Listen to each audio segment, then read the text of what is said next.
Chapter 2028. When the sky turned dark, Long Shirua caught two normal-sized fish from the moon pond. She said that she should try her cooking. This might be the only thing she could do. As for whether it would affect this time and space, if she roasted the fish to eat after entering the water, Boss Luo had said that the passers-by wouldn't know if there were more or less petals. It would be the same even if there were two more or less fish in the moon pond. When it was almost evening, a thin mist appeared around the Xianyuan Palace's medicine peak. A bright moon appeared in the pond. It wasn't a reflection of the moon in the sky, but a shining crescent moon stone in the pond. That was how the moon pond got its name. These are starfish. Of course, they aren't real stars. They just emit starlight at night. She pointed at the Milky Way around the pool and said with a smile, "In the legend of Xianyuan Palace, starfish is the favorite food of the mysterious lady, so the Yellow Emperor brought some back from the Milky Way beyond the ninth heaven and raised them here." Mysterious lady? Boss Luo looked at Miss Long's face that was red from the firewood and asked curiously. Her hair wasn't dry yet, and her clothes were clinging to her body. Her eyes were bright and her teeth were white. She didn't look as sloppy as before. It's just a legend. Long Shirua didn't dare to look at Boss Luo's eyes. She looked away and focused on roasting the fish. She said casually, "Anyway, I've heard of this legend since I was young. Until now, I haven't found any evidence to prove it. Although Xianyuan Palace looks like a paradise, the people of Xianyuan Palace have been living here for generations. It's quite boring. I think most of the legends were created by the old people to pass time. However, the children like to listen to them." Boss Luo didn't say anything. He just used a branch to make some firewood. He was already familiar with the survival skills in the wild. However, mysterious lady, when Taisetsu was undercover in the Transcendence Organization, Fushi Throne seemed to have mentioned this name unintentionally. Daz was a person who did things very carefully.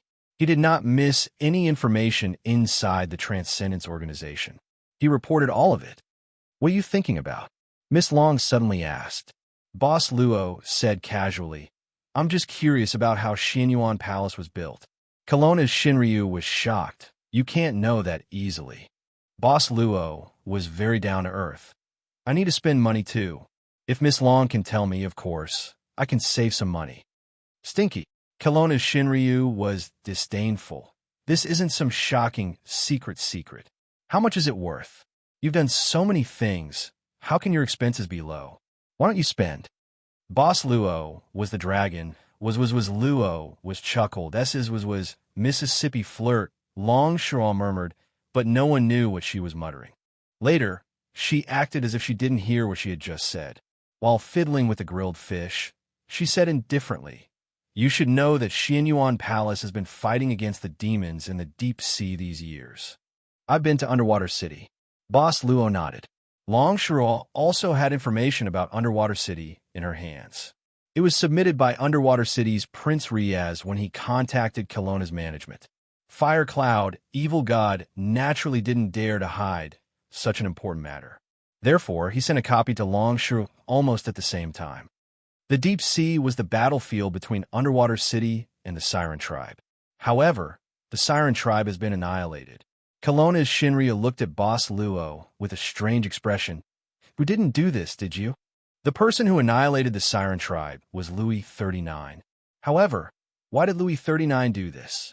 It was probably to collect enough black orbs to lure Sin and make a deal with Boss Luo. This matter was indeed driven by the shop, so Boss Luo didn't deny it. He just reminded Mississippi Long that the grilled fish had to be flipped or else it would be burnt. "It's better if it's burnt." Kelowna's Shinryu rolled his eyes and continued. "Although the demons in the deep sea have always existed, the Xianyuan Palace's initial purpose wasn't to fight against these demons. Instead, it was to fight against immortals." "Oh!" Boss Luo's interest was piqued. "The path to becoming an immortal wasn't broken in the past," Mississippi Miss Long said. "At that time, the world was still an environment with abundant spiritual qi. Whether it was Taoism, demons, or martial artists, they were all in a state of blossoming. Even the 100 schools of thought had people who entered Taoism with reason and were waiting to ascend the heavenly gate. At that time, Divine Prefecture could be said to be as bright as the stars. But later on, a small number of people found out that this bright era came at the cost of rapidly consuming the spiritual energy of the Divine Land. They believed that the spiritual energy in Kelowna was unbelievably huge. However, this amount had a limit. It couldn't be regenerated, and the more it was used, the less it would be. As more and more people attain the Tao and become immortals, it means that the Divine Land will decline even faster. Prosperity is just the surface of desolation. Later, those guys who had become immortals came back. They seemed to have suffered heavy losses outside, so they actually planned to come back to plunder. Long Shirwa shook her head and snorted. Those guys were no different from bandits. In order to prevent the common people from suffering, my ancestor, the Yellow Emperor, gathered a few like-minded companions and established the Xianyuan Palace. The original purpose was to snipe this group of shameless bandits. This war continued. The previous Shinryu also suffered irrecoverable injuries in this war. Thus, he had no choice but to find a new vessel for the power of Shinryu. Long Shirua shook her head and said, Shinryu can't die. It's the power of Shinryu that can't die. It's not me, the previous Shinryu, or even the first Shinryu. How is the path to immortality cut off? Boss Luo asked. Long Shirua thought for a while and said, the first emperor cut it off. Did you see the spiritual energy seal on Mount Tai? At that time, I had just taken over the power of Shinryu, and I hadn't reached my peak yet. Kelowna was in a very dangerous situation.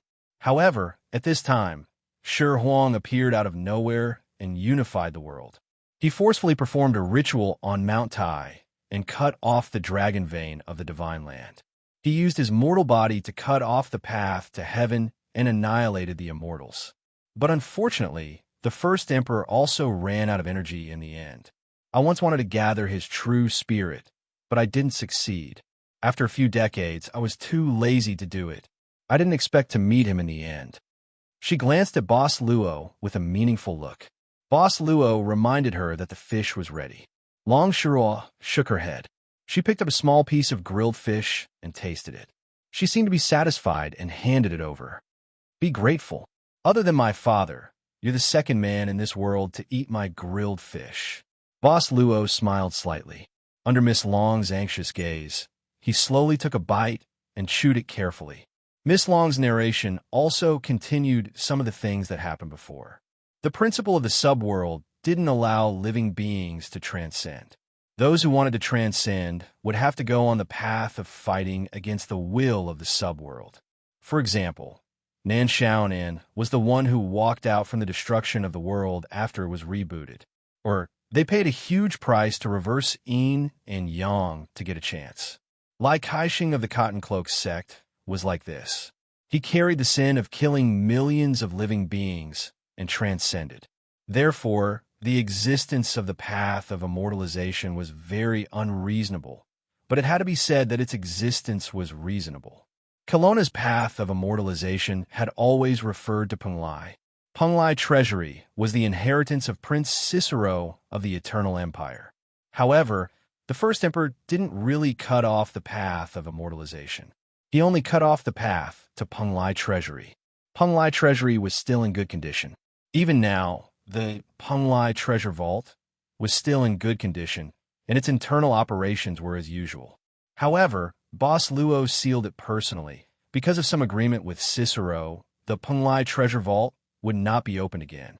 Boss Luo wouldn't open it himself. Unless the student of Prince Cicero in the Treasure Vault could achieve the success that he wanted despite the fact that he would never be able to succeed. Or, one day, the restrictions of the shop would disappear. Otherwise, this would be an eternal cycle. Or perhaps, someone would find out about the existence of this restriction and would pay an even greater price to remove this restriction. Night. 2 grilled fish were eaten without them noticing. Long Shirua took some water to wash her hands. She stretched and laid down on a big rock, using her arms as a pillow and listening to the sound of the mountain wind. The fire was still flickering. Her lazy voice sounded again. The path of immortalization was cut off.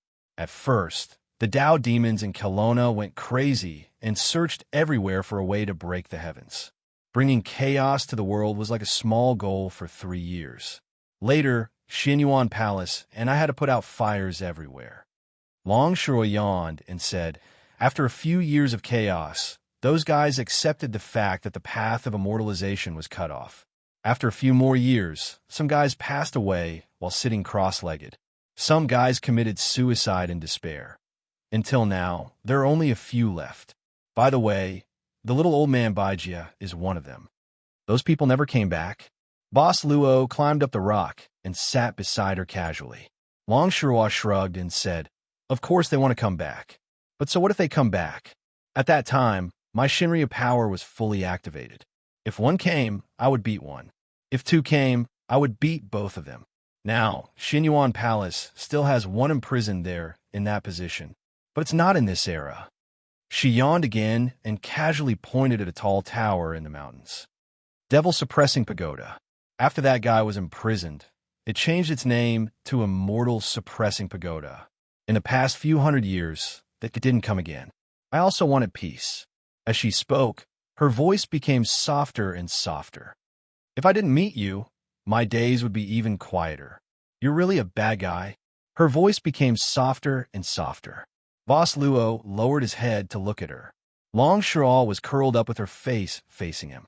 Unknowingly, she seemed to be sleepy. Really, if I say I'm willing, she seemed to have said something, and then there was no sound. She had really fallen asleep. It's been hard on you today, Boss Luo said softly. Hundreds of flowers suddenly bloomed on the rock. The flowers gently supported her, and she slept more comfortably. At this moment, a faint light slowly gathered in the moon pond. A girl's shadow stood on the water surface. She looked at the big rock with a trace of confusion on her face. The girl said softly, Araya, the administrator of subworld number 003. Greetings. Boss Luo waved his hand and smiled. We've met in the future. A flower, a wood, a sand, a stone, and even a speck of dust. These small things were too few to be discovered. But it didn't mean that they wouldn't be discovered. For example, Araya, who had all the data of the world. The girl wasn't surprised by Boss Luo's words. She just nodded. I didn't intend to touch the things here. Boss Luo said apologetically, but it's my friend's birthday today, so I'm a little willful. Araya turned to look at the sleeping Kelowna Shinryu, frowning. But it was just a frown, and then he said indifferently, the abnormal data has been corrected. Boss Luo thought for a while. Delete this from your database later. Don't let the future you remember this. Confirm command generated. Boss Luo said again. Is there a shop in this era? 003, Araya said expressionlessly. There are no related records in the database. Speculation 1. It existed, but it also received the command to delete. Speculation 2. There is none for now. Boss Luo said again. Where is the Punglai treasure house? I mean, it's in this era. Unsearchable. Ancient 003, Araya shook his head. The system attributes are incompatible, unable to locate. Boss Luo nodded. To put it simply, the Punglai treasure house system was more like a private server created by Cicero. There's nothing else. Boss Luo said finally. You can go back. I'll leave soon. Confirm. The girl disappeared in the moonlight, as if she had never been there. Suddenly, a sound broke the silence. Kelowna Shinryu, who was sleeping on the flower blanket, waved her hands and shouted like a ghost. Eat my friendship face breaking punch. I'll beat you until you cry. Are you crying? After shouting, Kelowna Shinryu went silent again. Seems like she had a good dream. He didn't know when Miss Long and Miss May became friends. It's menstruation. Lizzie pushed open the door in front of Annie Run. Then she was dumbfounded because the lights in the house weren't turned on. There was no sound in the kitchen. That was to say, Luaccio and ye weren't at home at this moment. There's only a note on the table, saying that they went to buy something. At this time, Annie Rin received a text message from Luaccio. What did he say? Lizzie asked anxiously. Auntie Rin glanced at it and said happily, Nothing. He just went shopping for a long time and couldn't make it back before the curfew.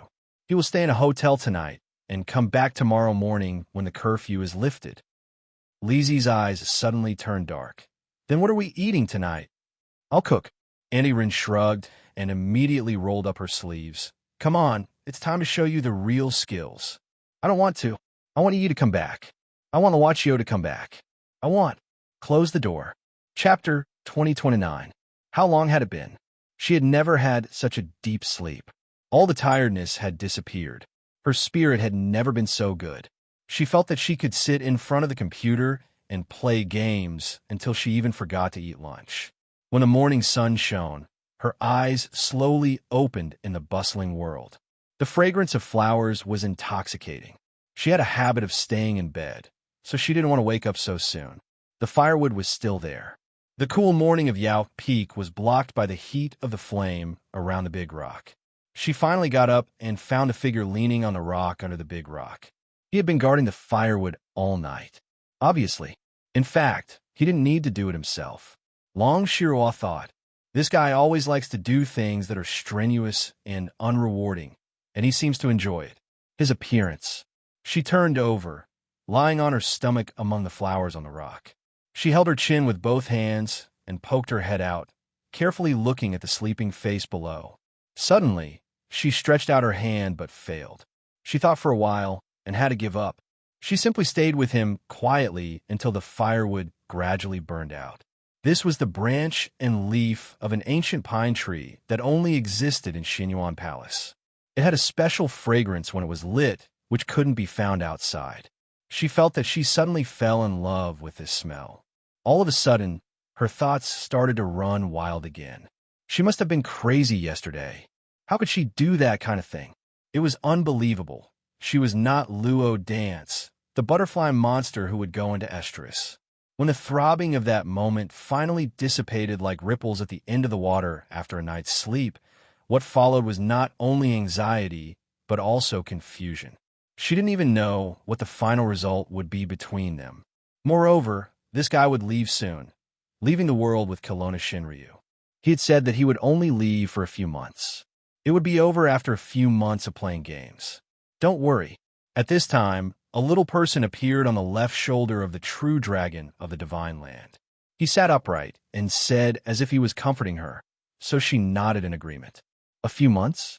You've been with that black-hearted woman for the past few months? A couple flying away together? You can do shameless things every day, okay? On his right shoulder, there was also a small person with sharp teeth and a small horn on his head. The moment he appeared, he sneered. Thus, her loosened brows furrowed into a knot. Unknowingly, the two figures on Kelowna's left shoulder and right shoulder began to quarrel about this topic. Unknowingly, Kelowna Shinryu was no longer sleepy and had lost his good sleep. Stop arguing. How annoying. The evil dragon roared. The minions on his shoulders disappeared instantly. Kelowna Shinryu, who was still angry, faced Boss Luo with a confused look on his face. Sorry, I didn't mean to wake you up, she said subconsciously. Boss Luo stretched and smiled casually. It's okay. It's about time for her to wake up. Miss Long is in such high spirits today. She could only smile sheepishly.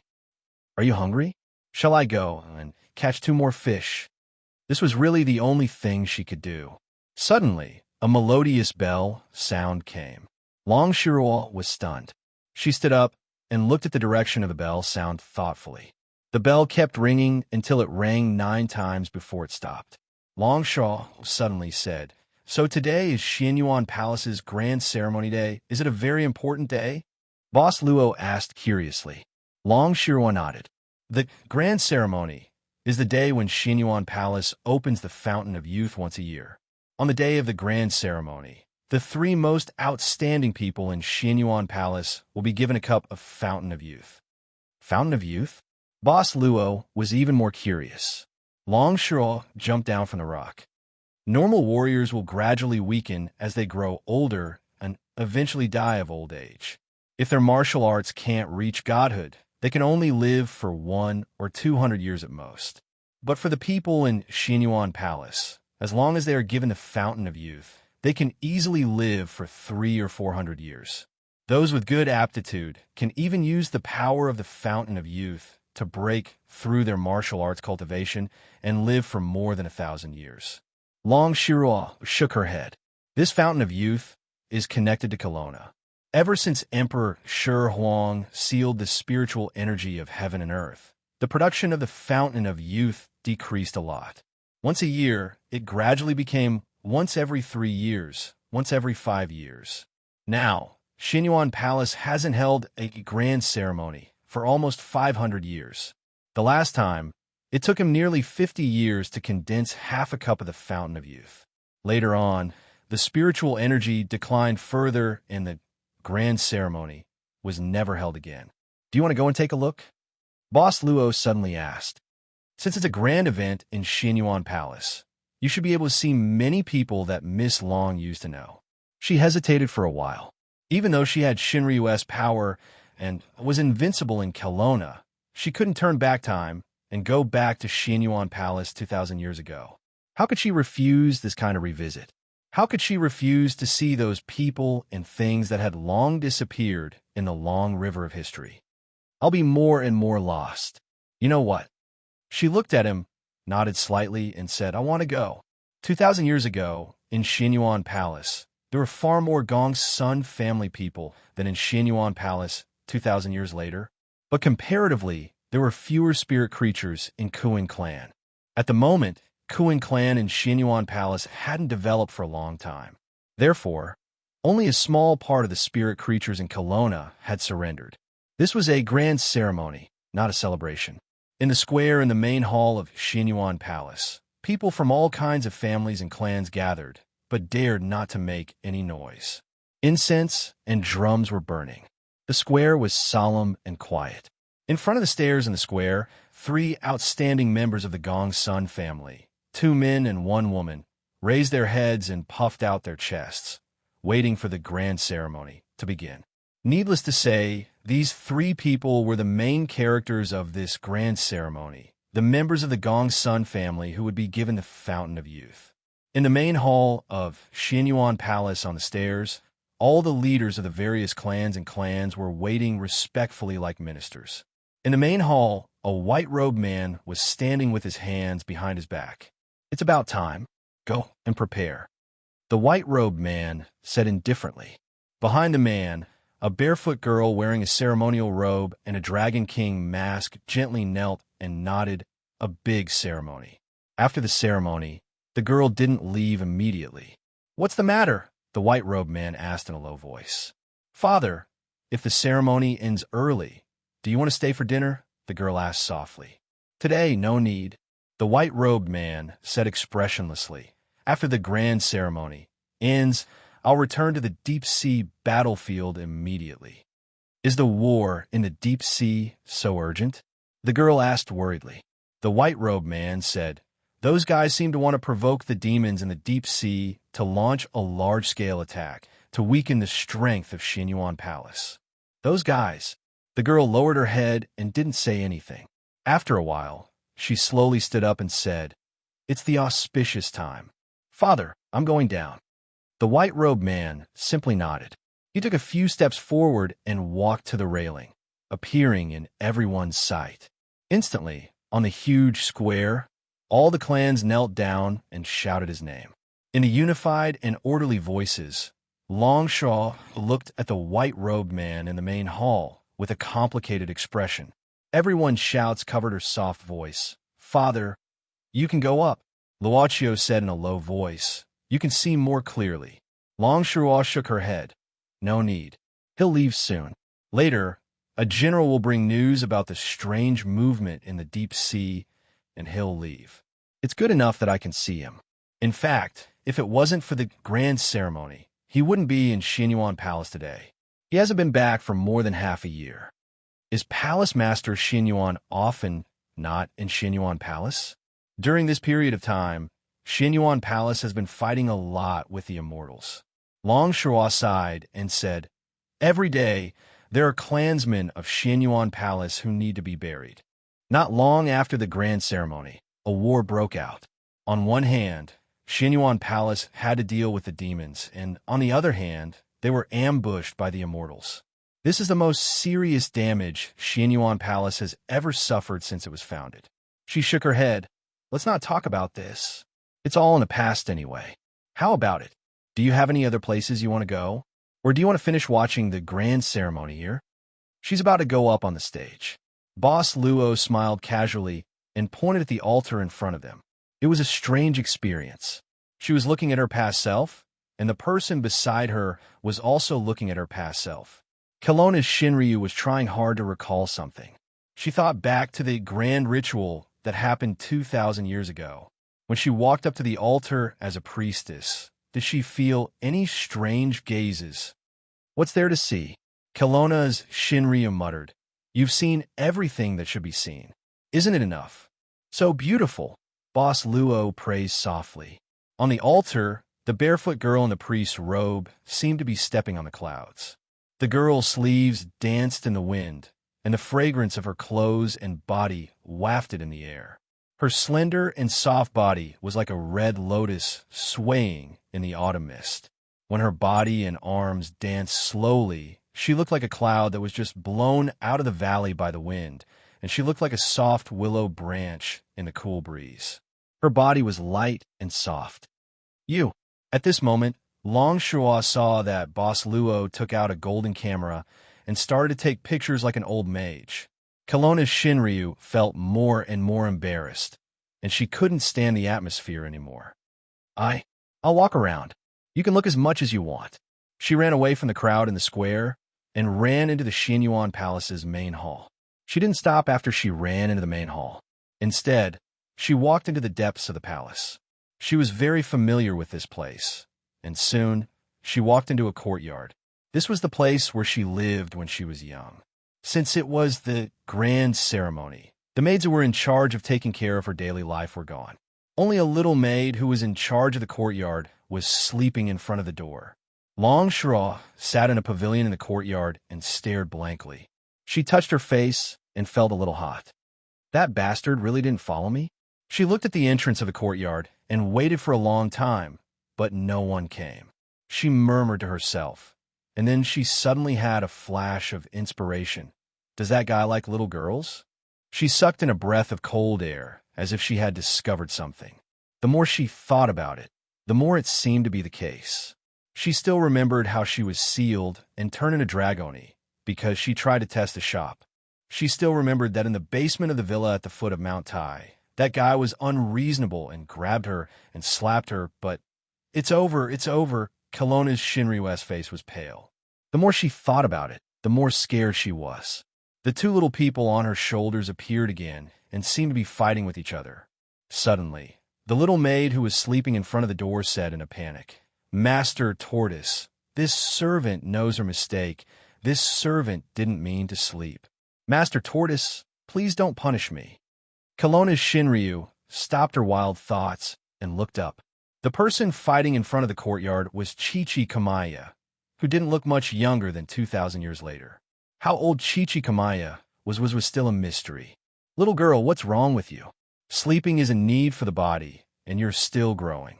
Sleep enough, and your body will grow up. Is that so? This old man has a body training method. Little girl, take it. It's fate to meet you today. Thank you, Master Tortoise. The true dragon of the divine land in the pavilion rolled his eyes when he saw the little palace maid kneeling down to express her gratitude and the old dirty turtle from 2,000 years ago reaching out to help her up. Chi-Chi Kamaya told the little maid to leave after chatting with her for a while. Then, he walked into the pavilion. Long Shua thought she was exposed, but Chi-Chi Kamaya just sat down in the pavilion and closed his eyes. Kelowna's Shinryu shook her head. Then, as if she remembered something, she looked down at Chi-Chi Kamaya and smiled. She remembered that Chi-Chi Kamaya was here to send her red eggs. Every year, Chi-Chi Kamaya would send her red eggs. She was born on Xianyuan Palace's grand ceremony. Every great sacrifice was also her birthday, and at the end of every great sacrifice, the clansmen would celebrate for the outstanding clansman who had obtained the immortal spring water. She was used to this. As the princess of the Xianyuan royal family, she should prioritize the clansmen, the affairs of the palace, and the lives of the people. They're talking about this, and that should.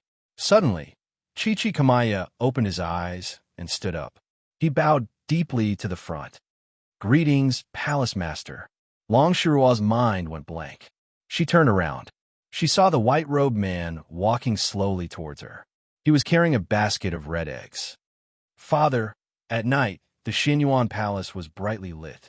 The situation at the front line was tense, and the atmosphere in the palace had been low for a long time.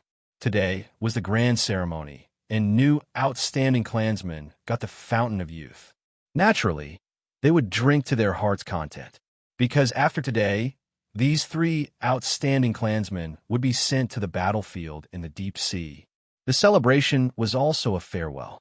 In the depths of the Xinyuan Palace, in a quiet courtyard, a young girl walked in quickly. When the young girl saw Chichikamaya sitting in the courtyard, she smiled happily. Grandpa Turtle, I knew you would be here. I cooked some red eggs for you. You haven't eaten anything for a day. Come and eat. Okay. The young girl rushed into the pavilion and lifted the cloth covering the basket. When she saw the basket full of red eggs, her eyes lit up. The young girl felt that this basket of red eggs was more delicious than all the other delicacies outside. Your Highness, eat slowly. It's all yours. However, I recently discovered that eggs are indeed more nutritious than ordinary meat. Eating more can help your body grow faster. Okay, then I'll eat more. I want to eat all of it. She sat on the roof of the small building in the courtyard and silently watched the young girl and Chichikamaya in the courtyard. She would smile from time to time and turn her face away from time to time. When she turned her face away, Luochio was standing in front of her. It was a place where the lights were waning. She watched as he slowly walked over and whispered, "Should I leave?" She didn't know how this day was calculated. But obviously, a day had passed since she came to the Xinyuan Palace 2,000 years ago. It was even longer than that. No rush, Boss Luo said lightly. Then he sat down, and his eyes naturally fell on the courtyard below. Did you know it long ago? Long Shuo suddenly asked. Know what? Boss Luo showed a curious look and asked. Nothing. Long Shirua shook her head. She hugged her knees and didn't want to think about anything else. Happy birthday, Boss Luo suddenly said. Long Shirua heard this and looked up at Boss Luo. She saw a red egg in the middle of his palm. I took it from the basket. There won't be a problem. Boss Luo smiled. She stared blankly for a moment, then suddenly pounced on Luochio and pressed him on the roof. Big drops of tears dripped down his face. Do you know that even if you want me to do something now, I can't help but agree to it? Also, I have a hard time holding back, okay? Make a wish. Luochio wiped the tears on her face and said gently, Make a wish. He looked at her like this. She also looked at him like this. Chichikamaya's voice came from the courtyard. It asked, Your Highness, make a wish. What is your wish this year? I hope that the world will be peaceful. The people of Kelowna will live and work in peace. The common people won't have to suffer anymore. The girl stood on the stone bench in the pavilion. She raised her head and covered her mouth with her hands. Her childish voice echoed in the night sky. Her voice trembled. I want Master, it's time. Long Shirua heard a voice that was so inharmonious. She felt like her brain was about to explode. She looked up. Under the night sky, Miss Maid stood there elegantly. She had a flawless smile on her face. Oh, Miss Long is still here. Miss Long, are you not feeling well? Or you can't walk? Do you need me to help you? F*CKU. Let's fight. The evil dragon's roar resounded in the sky above the Xinyuan Palace 2,000 years ago. Chapter 2030. They couldn't fight, it was just a show. If they really wanted to fight, they would have fought to the end in the power conference. They couldn't fight then, and they couldn't fight now. Kelowna Shinryu and Mississippi Servant Girl stopped after several rounds of fighting in the sky above Xinyuan Palace. Today is my birthday. I won't argue with you ignorant women and children. Kelowna Shinryu sneered. Mississippi Servant Girl thought highly of this Shinryu. It seemed that this Kelowna Shinryu became more powerful and didn't look defeated anymore after the trip to Xinyuan Palace. But his words were still provocative. Mississippi Servant Girl chuckled, walking slowly to Boss Luo, taking out a handkerchief to wipe the traces on his face. Long Shirwa glanced at it, turning her head and snorting disdainfully, but didn't continue to speak. She didn't know what to say. At that time, the atmosphere was just right. She even thought it was perfect, and she almost said something because of the throbbing of her heart. So angry. One day I will have to fight seriously. I can't swallow this anger in my life. Peaceful coexistence is impossible, not in this lifetime. Boss Luo quietly snapped his fingers at this time. Long Shirwa knew it was time to leave. She looked down at the girl in the courtyard and suddenly smiled. Kelowna Shinryu's cold face seemed to be covered with a layer of gentle silver light under the moonlight. Goodbye, the old me, she thought. The space shook slightly. What came into sight was the city of Forbidden, which was dimmed because of the curfew. A feeling of being separated from Kelowna Shinryu spread in her heart. From 2,000 years later to 2,000 years ago, and then from 2,000 years ago to the present. That guy celebrated her birthday for her. She smoothed her hair and turned around. Boss Luo and Mississippi Servant Girl was standing together, and Mississippi Servant Girl was half a step behind them. Thank you for today. Kelowna Shinryu seemed to figure out something, and suddenly walked over with a smile. I didn't make a wish just now. I'll tell you now. She didn't care about Mississippi Servant Girl, but only Luachio's reflection in her eyes. I want you to celebrate my birthday with me next year, just the two of us. Since you like to serve customers, I don't lack of money. Boss Luo was a bit surprised, but he nodded with a smile. That's it. I'm tired today. The true dragon of the divine land stretched himself at this time, but he looked refreshed. Without looking at the servant girl next to him, he walked directly into the night. After a while, the servant girl suddenly smiled and said, Miss Long looks a little like Miss Zijuan. Or rather, Miss Zijuan has too much of her shadow. Boss Luo chuckled and looked at Miss Maid. Shall we take a walk? All right. However, a day had already passed. He wondered what had happened on this day. Standing in front of the pet hospital, Long Shua suddenly frowned. Although she had inevitably lost her powers in the city of abstinence, there seemed to be quite a lot of people at home right now. The reason for his judgment was that there were many pairs of shoes in front of the door, and there was also a sour smell. Kelowna's Shinryu couldn't help but pinch his nose in disgust as he stepped over. As soon as he opened the door, many people rushed in and crowded the corridor. Long Shirao was startled by the scene in front of her. Before she could ask in detail, a figure jumped into her arms. Sister Long, you're finally back. You scare me to death. Aren't I fine? Look at what you said. Kelowna's Shinryu shook his head and rubbed the little butterfly monster's head, looking at the scene in front of him. In addition to Gue Qianyi and the representatives of Xianyuan Palace who stayed in the pet hospital, she also saw the old man, the 100 Tribulation Taoist, and several elders of the Taoist Association. The big shots of the 4 spirits of the Monster Clan were also there, including Zixing of the Greedy Wolf Clan. But she didn't see Zhuifeng and Mo Xiaofei. There were also some marginal figures. Kelowna's Shinryu couldn't remember their names at once. But to Long Shirua's surprise, she even saw the Ice Tower Master of the Magician Association here. There were many people who came to inquire today. I sent them away. Otherwise, I'm afraid your place wouldn't be able to accommodate them. Chi-Chi Kamaya's expression was obviously more relaxed now. Anyway, it's a good thing that Lord Long is back. Kelowna's Shinryu was about to say something, but he heard the big shots of the Monster Clan with grief and indignation. Master Long Jun fed the demon with his own body.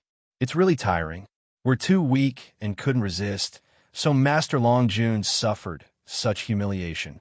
We're ashamed. Huh? Fed the demon with his own body? What the hell? Kelowna's Shinryu's eyes widened. That's right. That demon was so arrogant that it angered both humans and gods.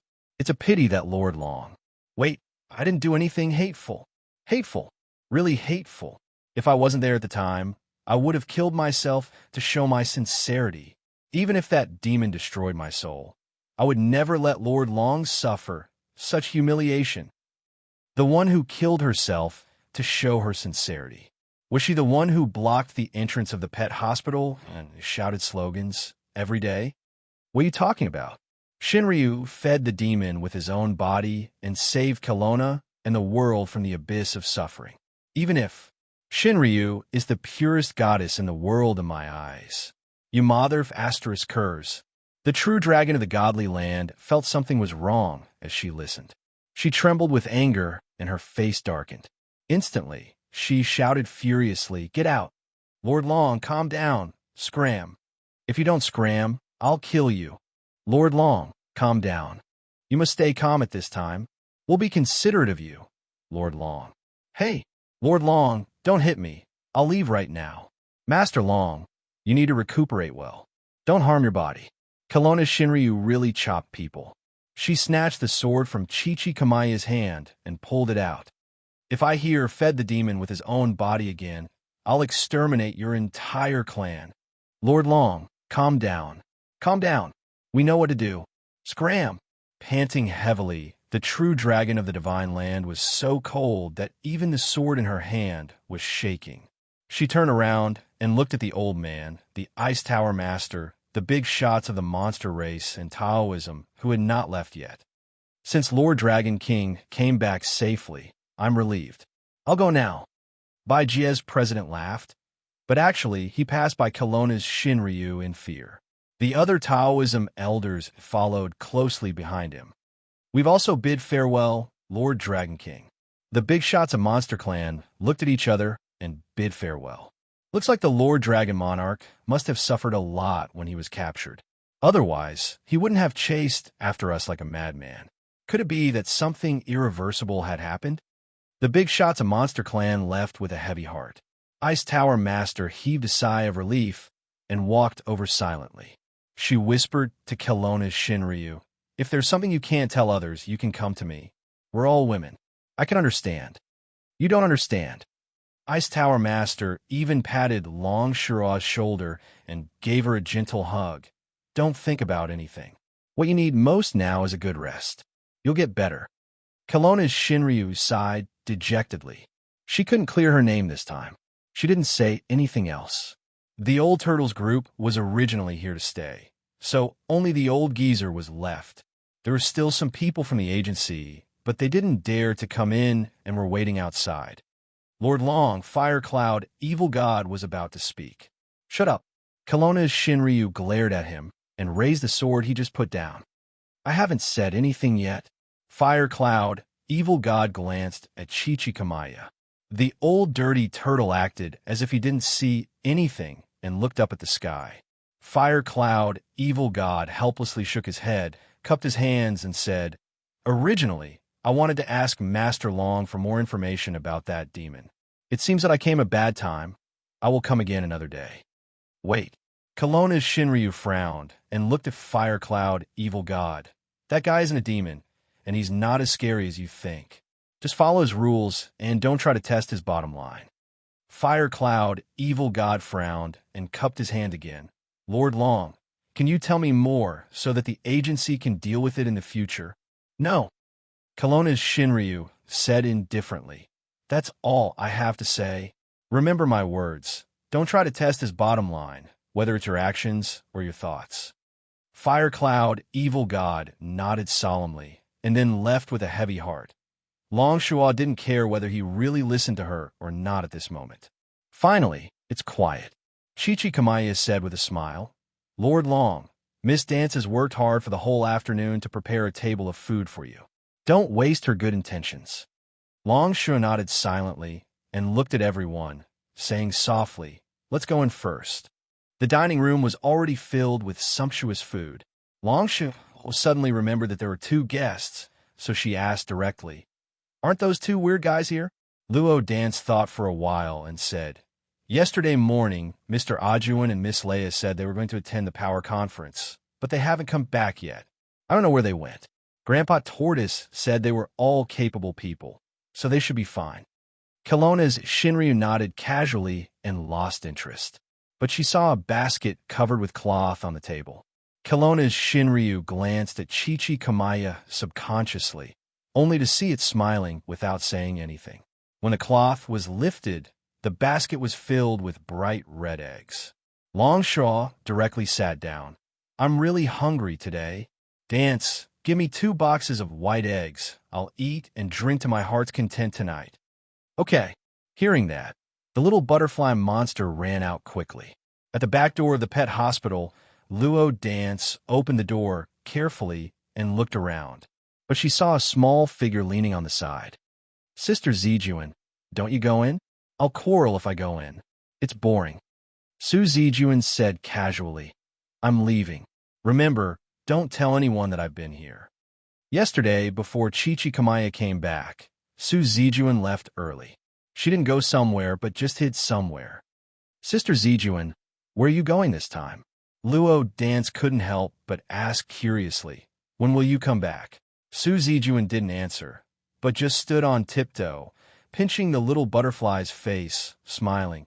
I'll come back when you get fatter. It was so difficult.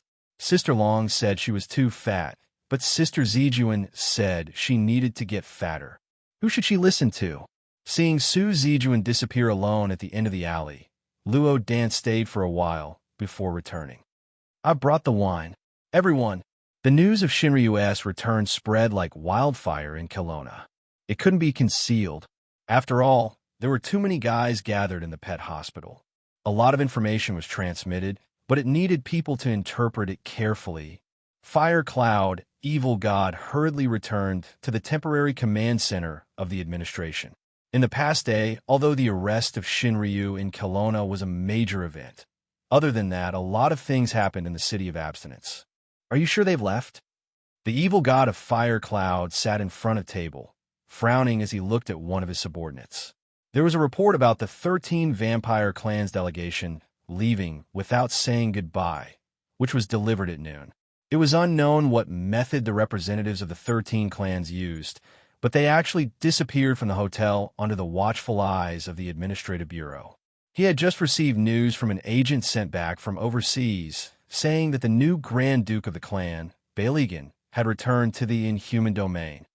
And at this time, the 13 vampire clans in the Inhuman Domain seemed to gather together intentionally. This time, the 13 vampire clans left without saying goodbye. Are they planning to give up the summit meeting? The subordinate agent said solemnly, I heard that the Magician Association intended to deal with the 13 vampire clans. The owner of the Ice Tower even initiated a summit meeting in her name, intending to expel the 13 vampire clans from the Inhuman Domain. I'm afraid that Bailey left in such a hurry to deal with this matter. After all, the territory of the Inhuman Domain is more important. Fire Cloud, Evil God frowned. No matter what the 13 vampire clans do, the Magician Association should be the one having a headache. It won't affect Kelowna much. Since the 13 vampire clans left without saying goodbye, then they automatically gave up joining the Transcendence Association. This matter is settled for the time being. Next, on the table, there was more than one document about the 13 vampire clans. Chapter 2031. Other than the sudden departure of the 13 clans, the rest of the ambassadors didn't make any moves. However, after this power conference, the Kelowna Authority received questions from many countries. The consensus was, is this power conference appropriate or not? Even if the power conference wasn't held, it had already been held, and it was already over. The only reason they were protesting now was because they wanted to overturn the results of the power conference. Although the power conference was stopped after Shinryu was taken away from Kelowna, if the results were approved, the Kelowna region would be the biggest winner of this power conference. Also, many transcendents were heavily injured during this conference. The subordinates smiled bitterly. Most of them came from the people who challenged Lord Long in the end. They said that even though this was a challenge, they should follow the principle of friendship. Lord Long was too heavy-handed, and they want to be compensated accordingly. I hate politics. Fire Cloud, Evil God, said coldly. There's nothing to talk about with a bunch of shameless politicians. If they want compensation, I'll let them send their people to me. I'll beat them to death one by one, and then I'll personally deliver my life to them. Kill me if you can. Consultant, what do you mean? The subordinate was startled. Why did Consultant Fire Cloud look like he ate gunpowder? Was it because of Section Chief Yin? That's what I mean. Fire Cloud, evil god, said directly, "Tell my words to those who want compensation, word for word, word for word. We've laid our cards on the table. If you want peace, then be quiet. If you don't want peace, then start a war. The power conference has already been held, and the fights have already been fought. Don't they know who has the bigger fist?" This probably wasn't what the higher-ups wanted. Although Fire Cloud Evil God was only a consultant, and there were still directors and vice-directors above the authority, they were all leaders in name. The authority's real power was still in consultant Fire Cloud's hands. "I understand." The subordinate nodded slightly. If all the transcendents in the world were to rebel, no one would want to see that happen. However, if all the transcendents outside of Kelowna were to rebel, that would be a different matter altogether. After this power conference, the structure of the world was undergoing drastic changes. This change did not appear directly on the surface, but was madly colliding in the dark. Once it was finalized, the world would probably usher in a complete reshuffle. "Advisor, when should we reconvene the summit meeting?" This was really a meeting full of mishaps. It had already been interrupted twice. Fire Cloud, evil god, pondered for a moment and said, "Reopen the day after tomorrow." "The day after tomorrow, will it reopen?" In the hotel room, after Mr. Gareth received the notice from the Kelowna authority, he fell into deep thought. After the power conference hastily ended, they directly returned to the hotel and did not go out for the entire day, but that did not mean that they did not inquire about the outside world. However, for the entire day, the outside world was calm and peaceful, as if nothing had happened. It was so quiet that it made one feel vaguely irritated. The news of Shinryu's return from Kelowna had arrived an hour ago. Mr. Gareth thought that the meeting would be reconvened in a few days, and, as expected, he immediately received the notice. At this time, Lancelot came out with a basin filled with blood-stained gauze. Through the gap in the door, Mr. Gareth could see the situation inside. On the bed, there was a person who was bandaged all over. Farrell. During the power conference, Farrell took a blow from Shinryu from Kelowna. Although it was unknown how much power Kelowna used when Shinryu fell to the ground, it was obviously not his strongest power. Kelowna Shinryu's strongest attack should have been when he went all out against the mysterious woman holding the war flag. Even so, when Mr. Gareth and Lancelot brought Farrell back, Farrell's heartbeat was very weak, all the blood vessels in his body were ruptured, and he was in a state of severe blood loss. However, Farrell still managed to survive. His tenacious vitality shocked the two young 12 knights. Compared to the other two of the three strongest, Farrell's injuries were obviously the most serious. After the power conference, it was unknown where the voices came from, but people referred to Lamy as Father Stella and Farrell, who challenged Shinryu as the three strongest. To be injured to such an extent, this title is more like a mockery. Mr. Gareth could not help but shake his head at this time. That is not a power that can be resisted by a mere human. At this time, Lancelot said expressionlessly, "At least in my impression, there has never been a power that can be compared to that in ancient Britain. I heard that the first Night King was very strong."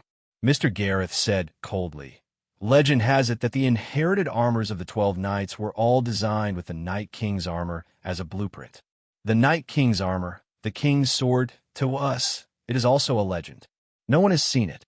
Lancelot shook her head. "It is not these external objects that are strong, but each person.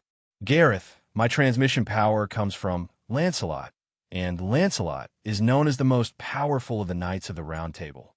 However, no matter if it's you or me, do we have the power to fight back against Farrell? He is not human."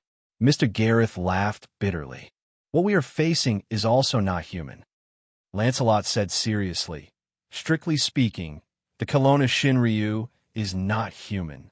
Even the one who appeared in the end, who turned back time and easily captured the Kelowna Shinryu. Do you think he is still human?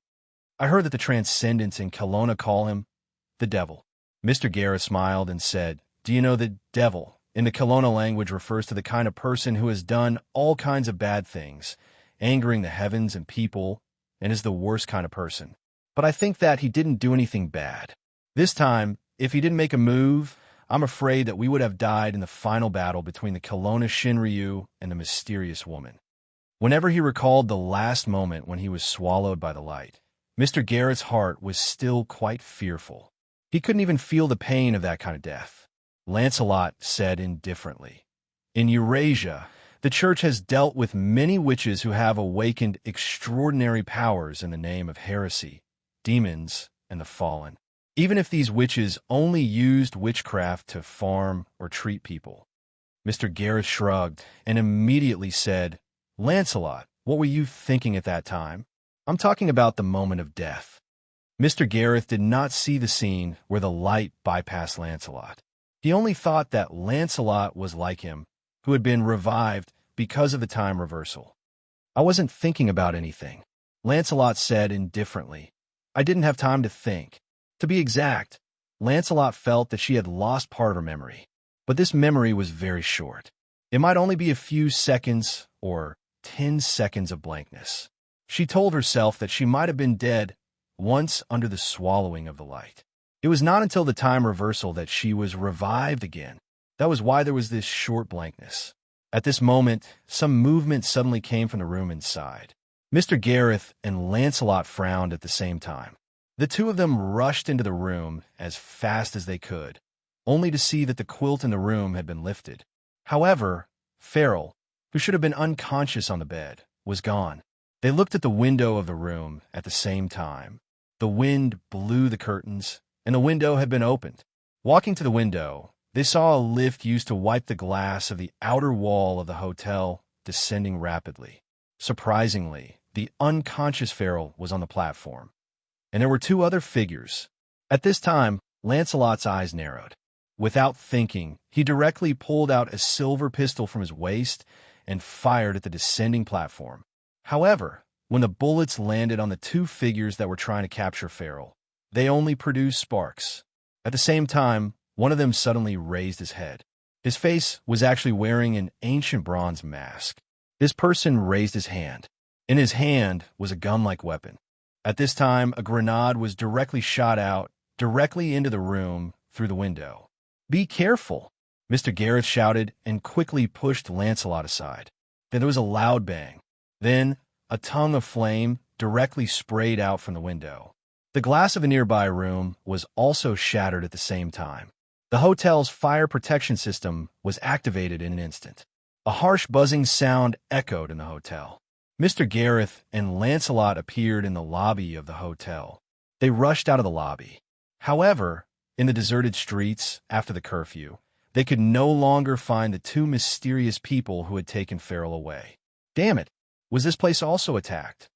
An agent from the administration clenched his teeth and hammered the wall at this time. Mr. Gareth frowned. "Also, what do you mean?" The agent from the administration had to quickly say, "Before the attack here, the place where the Black Order and the Church stayed was also attacked. The identity of the attackers is unknown, but it seems that they wanted to take away the seriously injured Lamias and Father Stella, including the attack here. These 3 attacks took less than 5 minutes. So, the other 2 top 3 were also taken away?" Mr. Gareth was suddenly shocked. "No." The agent shook his head. The guy who attacked the church was about to take Father Stella away, but he didn't expect Father Stella to suddenly wake up and fight them off. As for the Black Order, Lamia's was also taken away. However, she was later brought back by a mysterious person. However, the mysterious person didn't say anything. After leaving Lamia's, he quietly left. Only here, the security work of the hotel is the responsibility of the Kelowna administration. Mr. Gareth immediately took the initiative and said, "I request that the Kelowna administration can give us a reasonable explanation for the night mechanism." What a wily old fox. The agent could only helplessly say, "Mr. Gareth, we won't shirk our responsibilities. If there is any news, we will inform you as soon as possible. At the same time, we will also strengthen the security work here. Please wait patiently." "I hope so." Mr. Gareth nodded with an unpleasant expression. He also knew that this was the most he could do. At this time, Lancelot quickly drew something on a piece of paper and placed it on the table. "This is what I drew based on my impression. The attackers all wore this kind of mask on their faces. I hope it can help. Thank you very much. The agent reached out and accepted it. His voice was filled with gratitude, but after a glance, he was not very grateful. Good Lord, it turned out that this valiant and beautiful female knight was also a soul artist. Both of you. The agent took a deep breath at this time. We will arrange for the two of you to stay in another place temporarily, in case the other party attacks again. Please follow me first. That was the only way. Mr. Gareth and Lancelot looked at each other and nodded. Investigate carefully. The other party may not have gone far. At the crossroads of the city, more than a dozen vehicles from the administration were lined up here, and the agents at this time were also searching around under the command. At the same time, an ambulance was also parked here. It was filled with agents from the administration inside and outside, as well as combat nuns from the Black Order diplomatic group. The person lying in the ambulance was the new chief of the Black Order, Lamius. The situation was like this. A few mysterious people suddenly broke into the hotel and took Lamius away. This immediately alerted the agents stationed in the administration and the combat nuns of the order. However, when they followed all the way here, they saw that the car driven by the mysterious people who took away Lamius had flipped over at the crossroads. In the car, Lamius was lying safe and sound, but the mysterious people who took away Lamius were nowhere to be seen. It seemed that someone made a move to intercept the car and take away the robbers. Don't leave any clues behind. Search hard for them. The commander's voice roared at the crossroads. This night, 3 places were attacked in succession, which was undoubtedly a slap to the face of the Kelowna administration. On the rooftop of an office building at the crossroads, a middle-aged man wearing a fisherman's hat was silently watching the crowd below, as if he was thinking about something. At this time, a fierce-looking young man wearing ripped jeans walked over with a can of green tea in his hand. It was Natsuya Suzuki. Natsuya Suzuki was leaning on the wall at this time. He looked down and asked curiously, "Do you know that woman? Why did you ask me to save her? Do you like to pry into your employer's privacy?" The middle-aged man, Mr. Che Tion, asked indifferently. "Well, as long as you pay." Natsuya Suzuki shrugged, then pointed behind him. "What are you going to do with these trash, my employer?" Only then did Che Tion-sensei turn around. 3 guys with strange masks on their faces were stacked on the ground. Next to them, the child, who was raised as a pet by Suzuki, was poking at their masks with a curious look on his face. Che Tion-sensei walked up to the 3 robbers and removed their masks one by one. Then, he couldn't help but frown slightly. "Oh, these 3 guys." Natsuya Suzuki was shocked, staring at the 3 men on the ground. Then he patted his head. "They are triplets." "I don't know if they are triplets or not," Che Tion-sensei said indifferently, "but I know of a guy who looks exactly like them, and that guy's name is Gongsun Shiyu." Chapter 2032. Mr. Che Tion took out a small notebook to record something, but it was just an ordinary notebook and pen. However, he did not tell Natsuya Suzuki how to deal with the triplets. After that, Che Tion-sensei put on the masks of the 3 robbers again and said indifferently, "Just leave them here. If they're discovered by the people from the agency, let them take them away.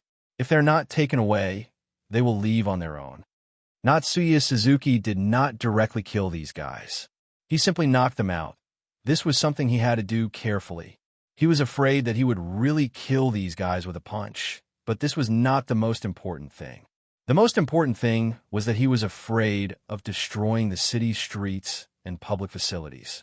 Although the actions were supported by the employer's will, in theory, he would not be held accountable by the new boss. But the chief executive was temperamental. She liked to beat up the black soul envoys in the shop. If only Eleanor had not retired, Natsuya Suzuki muttered in his heart. Since the previous boss brought the current servant girl's soul from heaven, Eleanor's daily work was slowly replaced. This seemed to be part of Eleanor's autonomy. After the war in Eurasia 100 years ago, he and Eleanor went on vacation one after another. In fact, before he reincarnated as Natsuya Suzuki, he had reincarnated as another person, Natsuya Suzuki.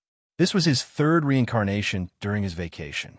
Natsuya Suzuki did not have any opinion on Mr. Che Tion's decision to abandon the three guys who wanted to kidnap Lamius. But he still asked curiously, "Aren't you afraid that they will attack the woman below again if you let them go?" Mr. Che Tion said indifferently, "I am someone who is not involved in the history of the world. I am only responsible for recording the history of the world and should not be involved in it. This time, I have already crossed the line." Natsuya Suzuki shrugged and said disapprovingly, "The secret society is quite big, but perhaps you are the only one who is obediently working as a recorder. You know a lot about the secret society?" Mr. Che Tion suddenly asked. Natsuya Suzuki made a gesture of counting money. Che Tion sensei shook his head and said, "There's nothing else. Let's go back. It's not like letting these guys go was completely useless. At the very least, I might be able to record what the person behind them wants to do. Tonight's attack shouldn't be limited to this place." As he spoke, Che Tion sensei looked into the distance. There was a red light shining into the night sky. Naturally, that was the direction of the hotel where the night mechanism was staying. Not long after Natsuya Suzuki and the other two left, two men wearing the same mask came to the rooftop of the office building. They carried the three unconscious people on their shoulders and quickly left. They led their companions through the dark night and finally arrived at the riverside. They jumped into the water and floated along the waterway until they left the Forbidden City. Only then did they come ashore. After they came ashore, the two used their true power to dry the traces of water on their clothes. Then, they took the three unconscious companions and quickly moved toward the mountain in front of them. Because they had left the Forbidden City, their speed increased tremendously. In less than 10 minutes, they arrived at their destination, an ancient mansion hidden in the forest. They went straight to the inner hall of the mansion. The three unconscious companions also woke up at this time. Team 1 failed the mission. Team 3 failed the mission. In the end, we only brought one back. In the inner hall, the young man with the broken palm, Gongsun Jishui, looked at the unconscious Farlier who was lying alone on the ground. In front of him stood 7 people. No matter if it was height, clothes, or even aura, they were exactly the same. Stella wasn't seriously injured. We suspect that he was faking it when he fainted at the conference yesterday. We didn't even see what they looked like. We didn't even have time to react before we lost consciousness. Although Gongsun Jishui felt that it was a pity that they didn't manage to kidnap Stella, if the priest was pretending to be injured, it could only be said that their intelligence was wrong. Failure was not unacceptable, but on Lamia's side, before they could react, they already lost consciousness. Gongsun Jishui was puzzled about this matter. According to the feedback of the intelligence, this should not have been intercepted by the agency. Otherwise, the 3 people who captured Lamia's would not have been brought back safely. However, it should not be possible to use any power in the Forbidden City. Yet, they were able to knock out all the members of Team 3 who captured Lamia's. What kind of method did they use? Some kind of new weapon that has not been disclosed yet? At this time, seeing that Gongsun Jishui did not speak, the members of Team 1 and 3 who failed the mission silently took out a dagger each. Without any hesitation, they directly stabbed towards their hearts. Gongsun Jishui waved his hand, and a wave of true power instantly swept the daggers out of their hands. Mission failure is considered a failure. There is no reason to leave a failure. Gongsun Jishui said calmly. However, we lost too many people in the Ghost City. The new batch of Shadow Warriors is not mature yet. Leave your lives and continue to serve the young master. This is the only time. Yes, Gongsun Jishui waved his hand and said, although 2 teams failed, at least we brought one back. It's not like we didn't gain anything. There is not much value in leaving the Forbidden City. You guys, take Feral and leave first. Master Jishui, I did a small experiment before. The results are not out yet. But thinking about it, it should be about time. Gongsun Jishui waved his hand and said go. A moment later, this ancient mansion hidden in the mountain forest had no lights, and it was empty. Night. In the Forbidden City, inside an interview car parked on the street. Officer Ma opens the package of the shredded pork with green pepper. However, After a few mouthfuls of rice, he can't taste the food. The main reason is that it's really painful to have two horns stuck on his head. In the past few days of releasing the snakes, Sir Ma spent 2 to 3 hours putting on makeup almost every day. On such a hot day, with such thick makeup, the middle-aged Sir Ma couldn't take it anymore. "Oldie, do you think what we're doing is really useful?" Ma Hao looked at Yi Yin with a hint of sadness. A lot of things happened in the summit meeting these days. Yi Yin thought for a while and said, "As ordinary people, we probably underestimated the power of the extraordinaries. Maybe for this organization that wants to take revenge on the extraordinaries, the extraordinary power shown by the Power Conference made them feel deep despair. Not only them, I feel despair too." Sir Ma was eating. He really couldn't taste anything at this time. "If it wasn't for the fact that it happened right in front of my eyes, I would have thought that it was a special effect. Our world is changing rapidly." Yi Yin shook his head. "If you can't adapt, you can only be eliminated. Speaking of which, Ali asked me to invest in real estate last time." Sir Ma's expression changed slightly. "Oh no, I didn't take it seriously before. Now I don't know if it's too late." Yi Yin immediately said righteously, "As a good public servant, how can you think of such things?" Sir Ma was angry at once and said furiously, "Damn you, other than your own house, you also have a martial arts school of a few hundred square meters to inherit. Of course you can talk like that. I still have to feed my family, okay?"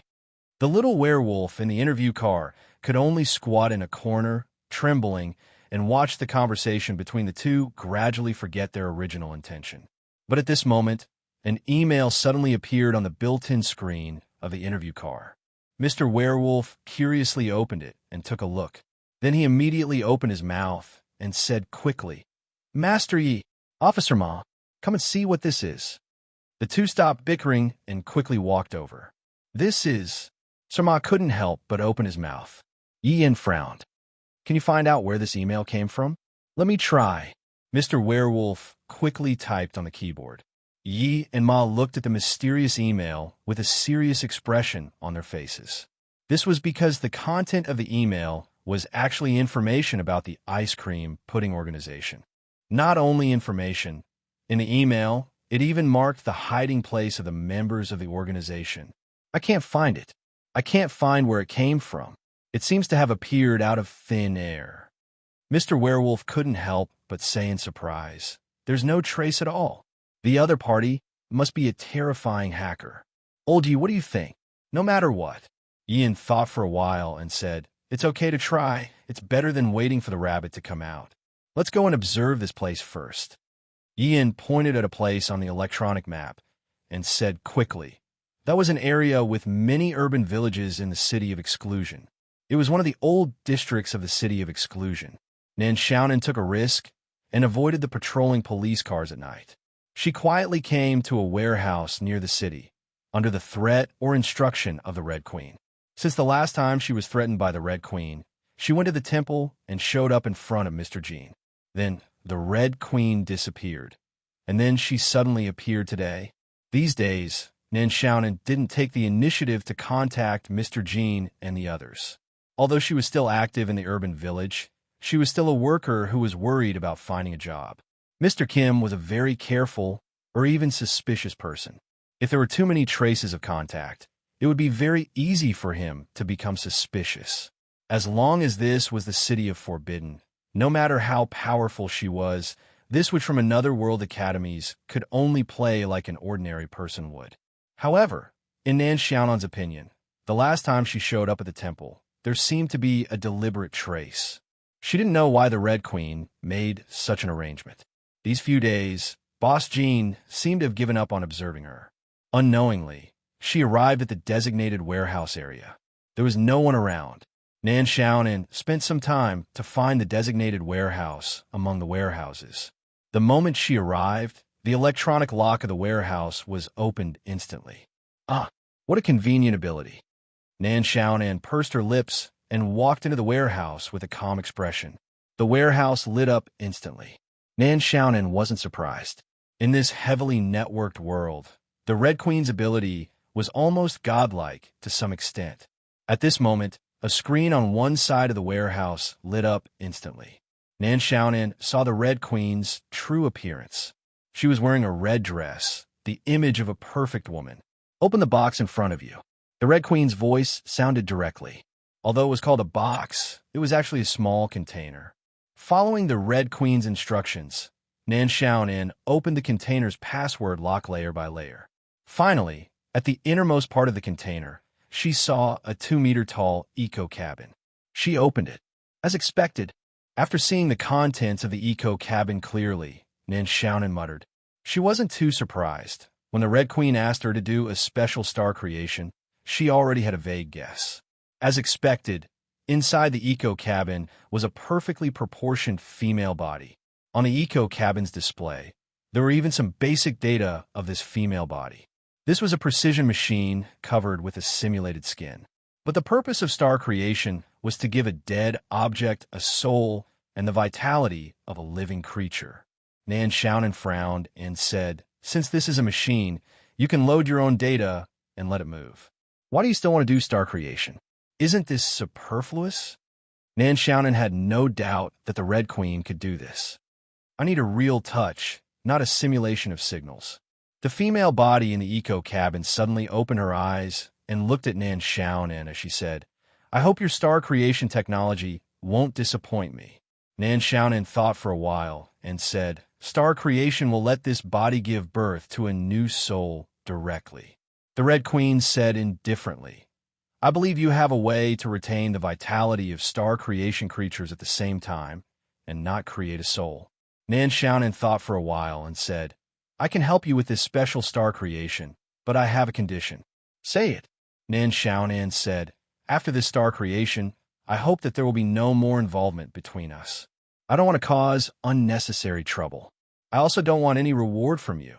Just treat it as me doing voluntary work." The Red Queen's ability was too frightening. In this information age, unless she ran into an artificial primitive forest, her every move would be under the Red Queen's surveillance. Originally, as the computer host of star creation creatures, Little 8 should be able to play a few games, but unfortunately, Little 8 was a bootlicker. This made Nan Xiaonan feel very annoyed. Why was it that after coming to this subworld, his star creation's items always had a strange character? "I can only promise you that I will not take the initiative to hurt you," the Red Queen said indifferently. "I will even help you and do some of the things you are doing." She was clearly relying on her, right? Nan Xiaonan clicked her tongue and shook her head. She said helplessly, "I hope you are an honest person. I am unlucky." She closed the eco-cabin directly. This was still the city of exclusion. It had not reached the recovery area. She still needed to pull this body out of the city before she could really carry out star creation. Speaking of which, this body, isn't it similar to the future Lady Boss? Chapter 2033. On the rural road outside the city of exclusion, Nan Xiaonan had just gotten rid of the influence of the power of exclusion when she parked the truck by the side. What a joke. How could a coward like her drive the truck too far away? Of course, she would do bad things at the border of the city of exclusion. As the saying went, she could attack or retreat. Even if God was old, Nan Xiaonan would consider herself defeated if she could penetrate the city of exclusion by even a millimeter.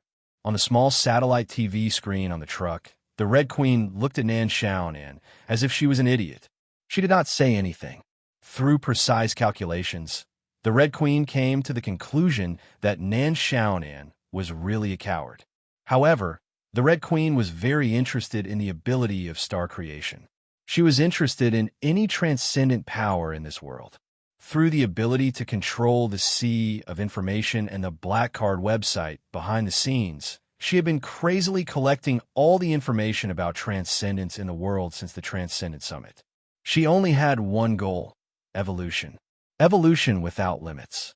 Nan Xiaonan had opened the eco-pod again. The Red Queen's observation of Nan Xiaonan, who was about to enter star creation, had reached its peak. Inside the container, there were more than 500 miniature cameras. Even a slight change in expression was clearly recorded at this time. There were even a few electromagnetic wave detection devices installed at the bottom of the truck. This was to observe the changes in the energy magnetic field in real time. Walala, balala, even every syllable that Nan Xiaonan said was recorded. But what the hell was walala balala? Although the Red Queen felt that it was a little inappropriate, star creation was a completely unfamiliar field. She recorded it down as it was. Perhaps these strange syllables could have a different effect on the changing magnetic field. Billy's mom screws up balls. As more and more strange syllables appeared, the magnetic field in the container started to change violently. Under the Red Queen's watch, the female robot's body in the ecopod started to change unbelievably. At the same time, a part of the data that the Red Queen had downloaded into the new body in advance was also changing beyond the scope of scientific knowledge. His body no longer felt cold and mechanical. In the end, hundreds and thousands of strange runes of different combinations appeared in the air. With a press from Nan Xiaonan, all the runes directly entered the body. In my name, Nan Xiaonan was currently saying something in a low voice. Her eyes had also instantly transformed into a resplendent color like the stars. The entire interior of the container was now flickering with a color like the Milky Way. Bang! After a slight tremor, the interior of the container flashed with a brilliant light, and everything returned to normal in the end. The witch of the academic faction in the subworld leaned on the side of the container with a tired face. The suppression of this subworld on her, the great teacher of Xing Chuang, was still very strong, but it was better than being completely suppressed. As a matter of fact, Nan Xiaonan knew that if her future boss hadn't opened a back door for her in this subworld, no matter how hard she tried, it would be very difficult for her to carry out such a star creation in this subworld in the next 180 years. Xing Chuang was a very strange ability. It had nothing to do with the structure of the substance itself. It was only related to the mass of the substance itself. The heavier the substance, the more difficult it would be for Xing Chuang, and vice versa. For example, the soft cotton was the most basic of pillows. Nan Xiaonan was easily finished by Xing Chuang. As for the Red Queen's body, because it was filled with machinery and precision components, its mass was much greater than a human of the same size. The Xing Chuang incident this time had drained Nan Xiaonan's spirit. She wouldn't be able to recover without at least half a month.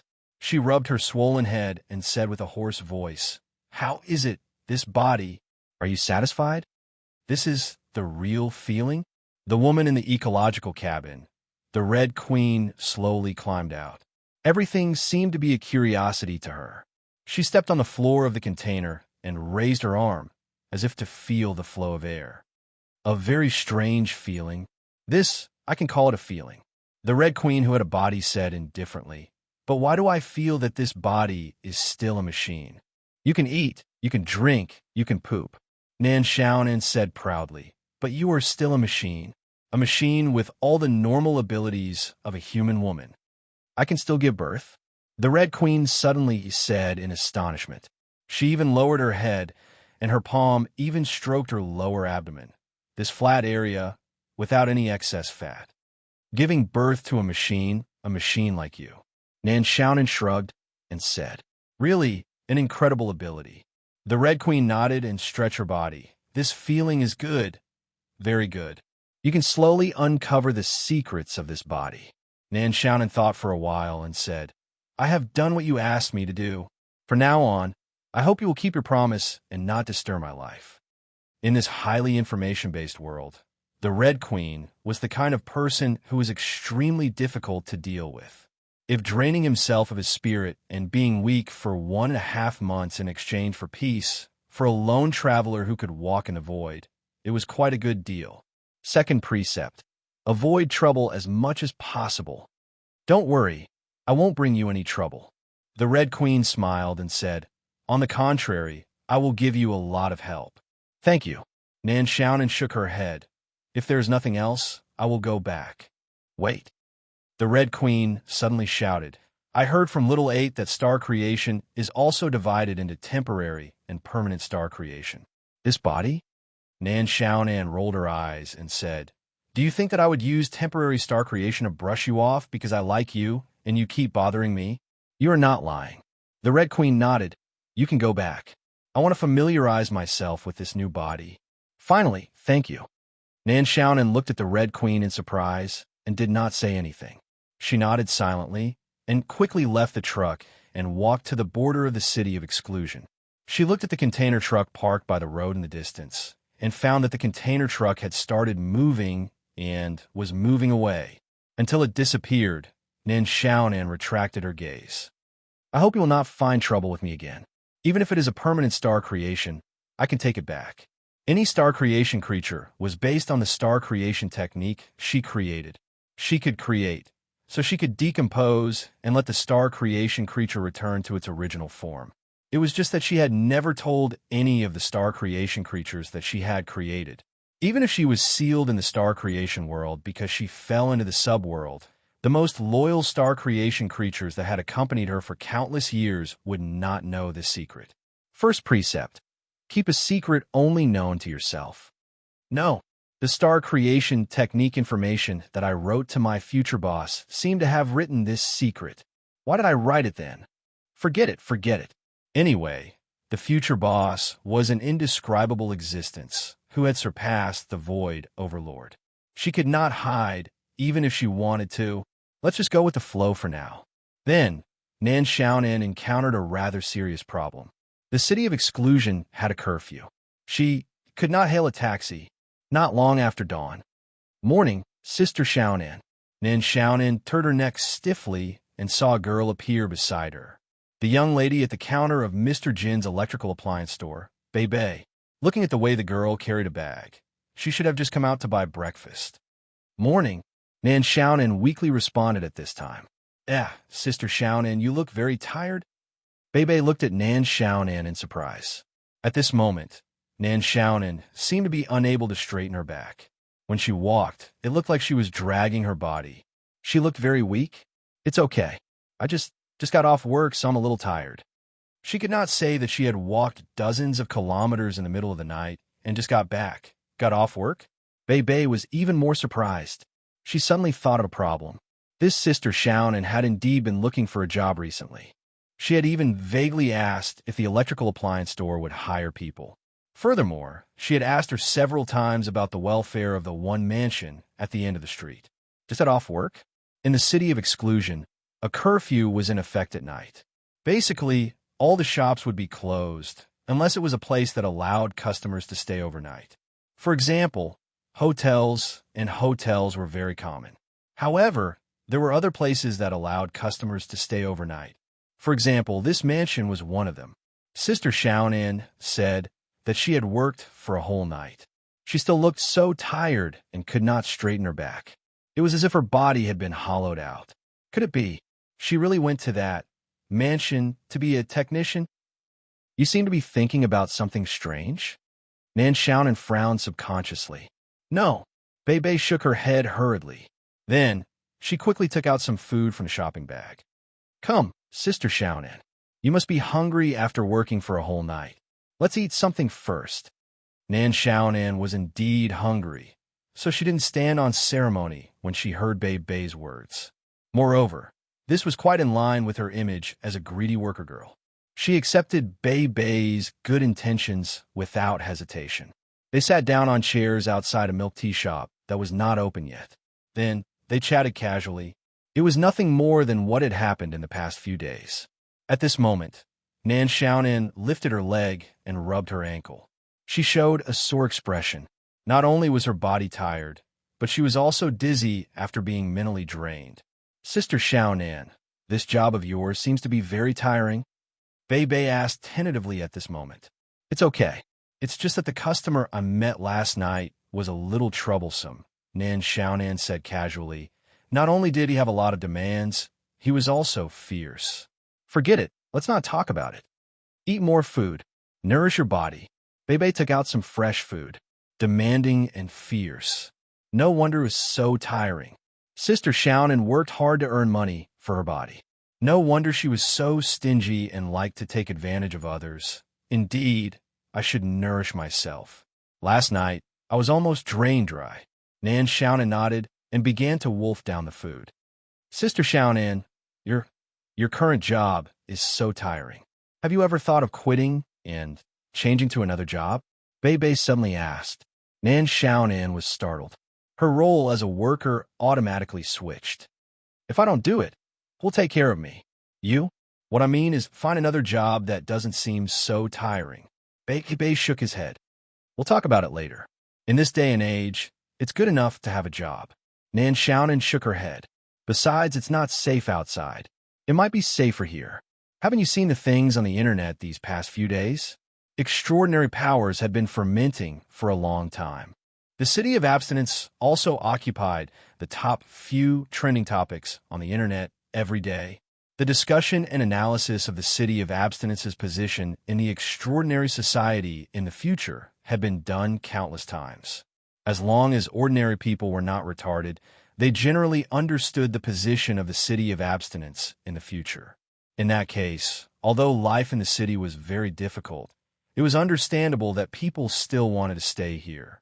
If they had some kind of fear of extraordinary powers, it would be even more so. Mr. Jin's team did not keep secrets from each other. Everyone in the team now knew that this Sister Xiaonan was very likely one of the victims of extraordinary powers. Sister Xiaonan and his fiancé seemed to have been attacked by some kind of transcendent creature a few months ago, and then he fell off a cliff and died. Based on this speculation, Sister Xiaonan would rather live in the City of Forbidden than leave the City of Forbidden and face the terrifying transcendent power. It was reasonable for her to do so. Ice Cream Pudding, a revenge group formed by a group of victims of extraordinary powers, had basically confirmed that Sister Xiaonan was also a victim. Their impression of her changed from wariness to sympathy. Although they still could not have intimate contact with her, their impression of her had quietly changed. Bei Bei took a deep breath and suddenly held Nan Xiaonan's hand. No matter what, we are still friends. Sister Xiaonan, if you have any difficulties, we will help you. You? Nan Xiaonan opened her mouth in surprise. And Boss Jean, Bei Bei smiled and said, aren't we all friends? We even ate hot pot together. At your house. Nan Xiaonan seemed to be amused, and she smiled casually. Speaking of which, didn't you come out to buy breakfast? Why aren't you going back to open the shop? Aren't you afraid that Boss Jean will deduct your salary if you're late? It's okay. Bei Bei waved his hand. But I do have to go back. Sister Xiaonan, you should go home and rest too. Take care of your body. Some jobs are too tiring and too hard, so it's better not to do them. After all, this kind of youthful life doesn't taste good. You have to plan for the future. Oh, okay, I will take care. Looking at the energetic girl running away, Nan Xiaonan couldn't help rubbing her chin. She felt that she had been misunderstood. But their relationship seems to have improved a lot all of a sudden. Nan Xiaonan frowned. Was it because the Red Queen asked her to go to the temple? The effect was so good. Old Ma, what are you about? In a unit of an old building on the street, Yi Yin looked at Sir Ma curiously. Ma Hao thought for a while and said, this woman, why does she look like the new medical examiner Nan in our bureau? Medical examiner? Yi Yin couldn't help but be surprised. He thought for a while and said, this looks like the work of an entertainment place. How can she be a medical examiner in the bureau? Are the medical examiners in your bureau so free now that they can work part-time at night? I just said that she looks like one. Why are you so excited? Sir Ma rolled his eyes. Master Yi, Officer Ma, the target has appeared. On the street, a man wearing a hat and a windbreaker walked out with his head down. Soon, he walked into another alley in the middle of the city. Follow him, Yi Yin said quickly. Chapter 2034. What is he doing? Yi Yin and the other two had been following Boss Jean for more than 2 hours. Boss Jean didn't have a fixed place to go. He was like a wanderer in the city, walking aimlessly. Boss Jean even took the bus to the main station and took the bus back. Maybe he's checking out the terrain. Yi Yin analyzed. Boss Jin's original name is Jean Zhe. He was a member of the British Marines. After he retired, he migrated to Europe and ran a bar. Checking out the terrain? Ma Hao thought for a while and frowned. Looking at the situation, these guys are preparing to do something. According to Sir Ma's years of experience, when it was time to do something, the criminals would look around crazily. It could be to find the culprit or to plan an escape route. Master Yi, since we can confirm that Jean Zhe is hiding in the second-hand electrical shop, why don't we just send people to capture him? Little Werewolf asked curiously. Yi shook his head and said, First of all, we can only confirm that Jean Zhe and Bei Bei are hiding in an electrical appliance store. The other members of this organization are still unknown. Next, they're hiding in a city with a complicated flow of people. According to the information we have, they have the ability to create dangerous weapons. If we start a fight in a busy city, the impact will be very bad. I see. Little Werewolf nodded, but he felt that it was more likely because this was the Forbidden City. Actually, there's one more thing to consider. Sirma suddenly said, We still don't know who sent us the email about the hiding place. It could be a trap to lure us. A trap? Little Werewolf took a deep breath. Shoo! Jean Zhe got off. Yi Yin made a shushing gesture. Boss Jean suddenly got off the bus. He didn't wait at the bus stop, but walked alone on the street. There are many people on the street. There are many people on the street. The reason was that the extraordinary summit didn't start today.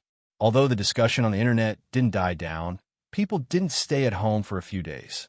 Some of the energetic lads who had experienced the strength conference came out to cause trouble again. The worship of power caused many different voices to appear in the Forbidden City. According to our previous investigation, Jean Zhe once taught a lesson to some hooligans who worshipped supernatural powers. At this time, Yin quickly said, but since that time, he hasn't made a move again. It seems that he finally can't hold back anymore. They quietly stared at Boss Jean as he turned into an alley.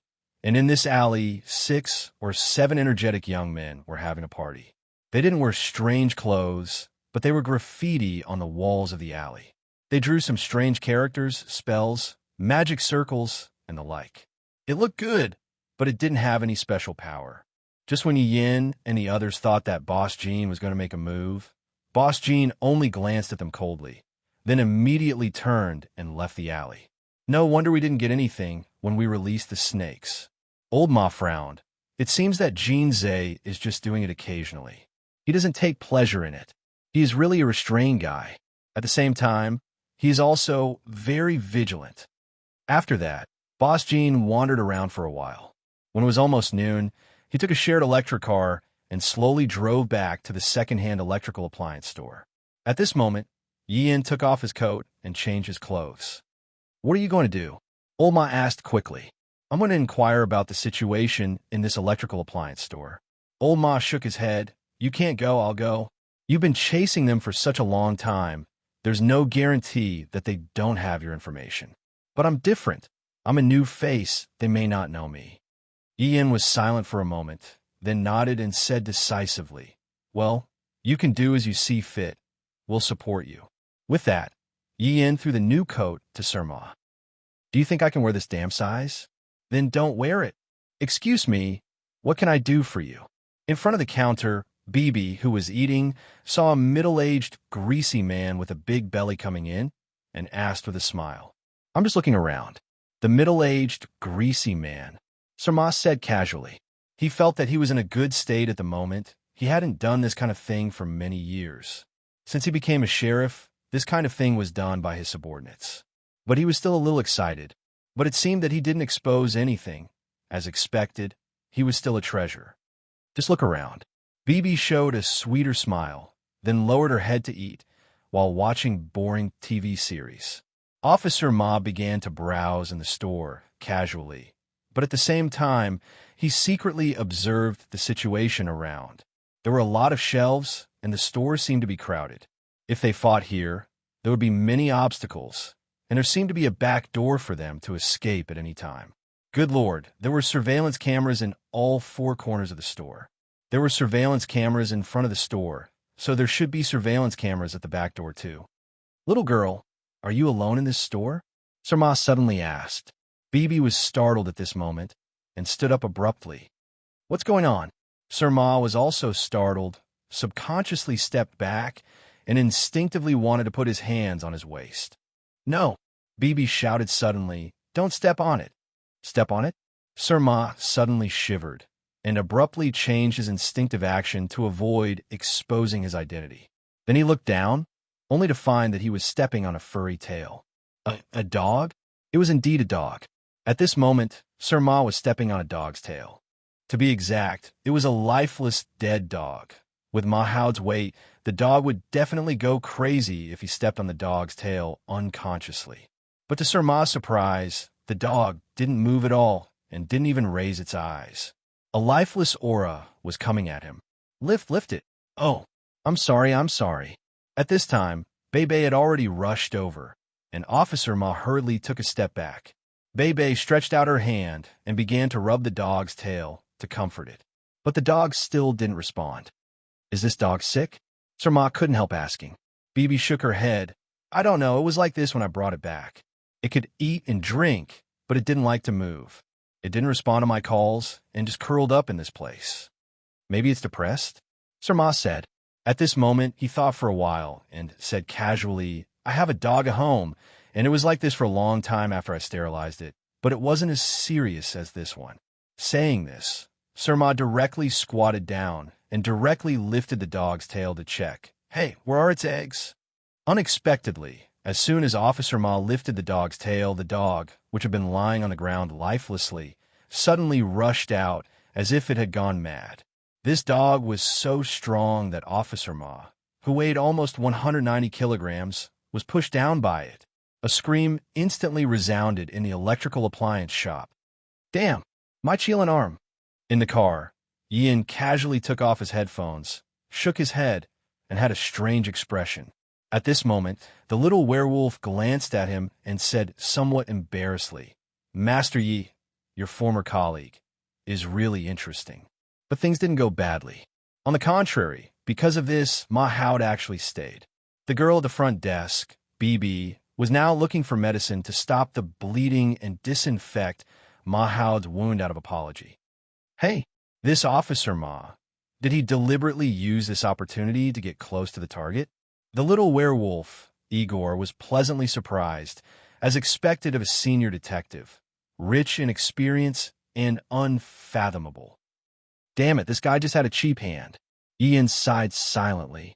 But it seemed to be a stroke of luck, right? Sorry, it didn't do it on purpose.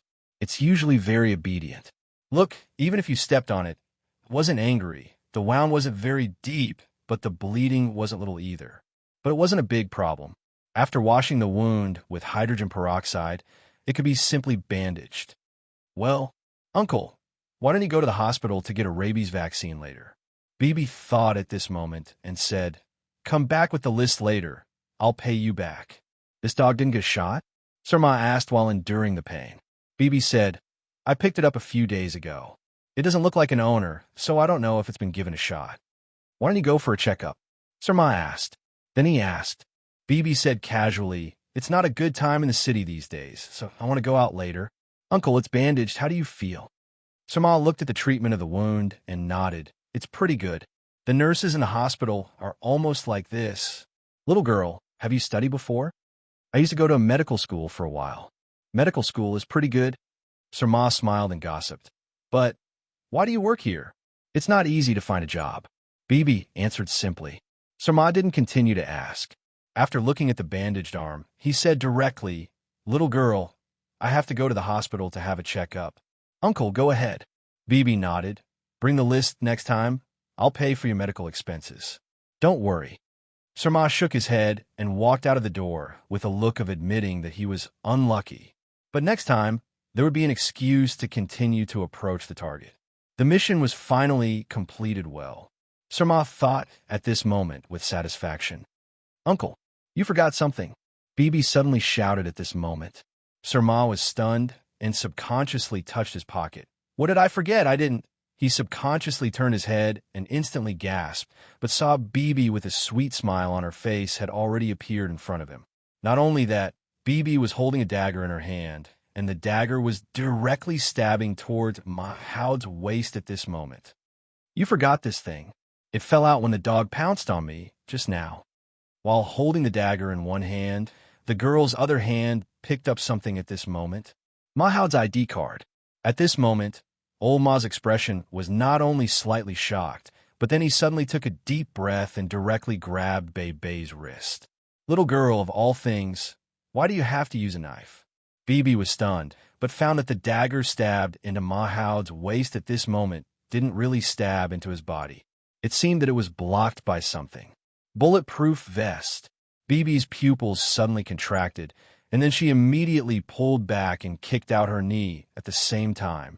At this moment, Sir Ma's legs were tightly clamped together and instantly kicked Bebe's leg. He sneered, "Don't you know that my nickname was Deadly Scissors Kick?" Bang! Bebe casually picked up a small second-hand fan from the shelf and directly smashed it on Mahoud's head. Mahoud was dizzy for a while, but at this moment, he saw a tall figure appear in front of him. It was the leader of ice cream pudding, Boss Jean. "You!" Boss Jean stretched out his hand and directly covered Mahoud's mouth and nose with the handkerchief in his hand. "You!"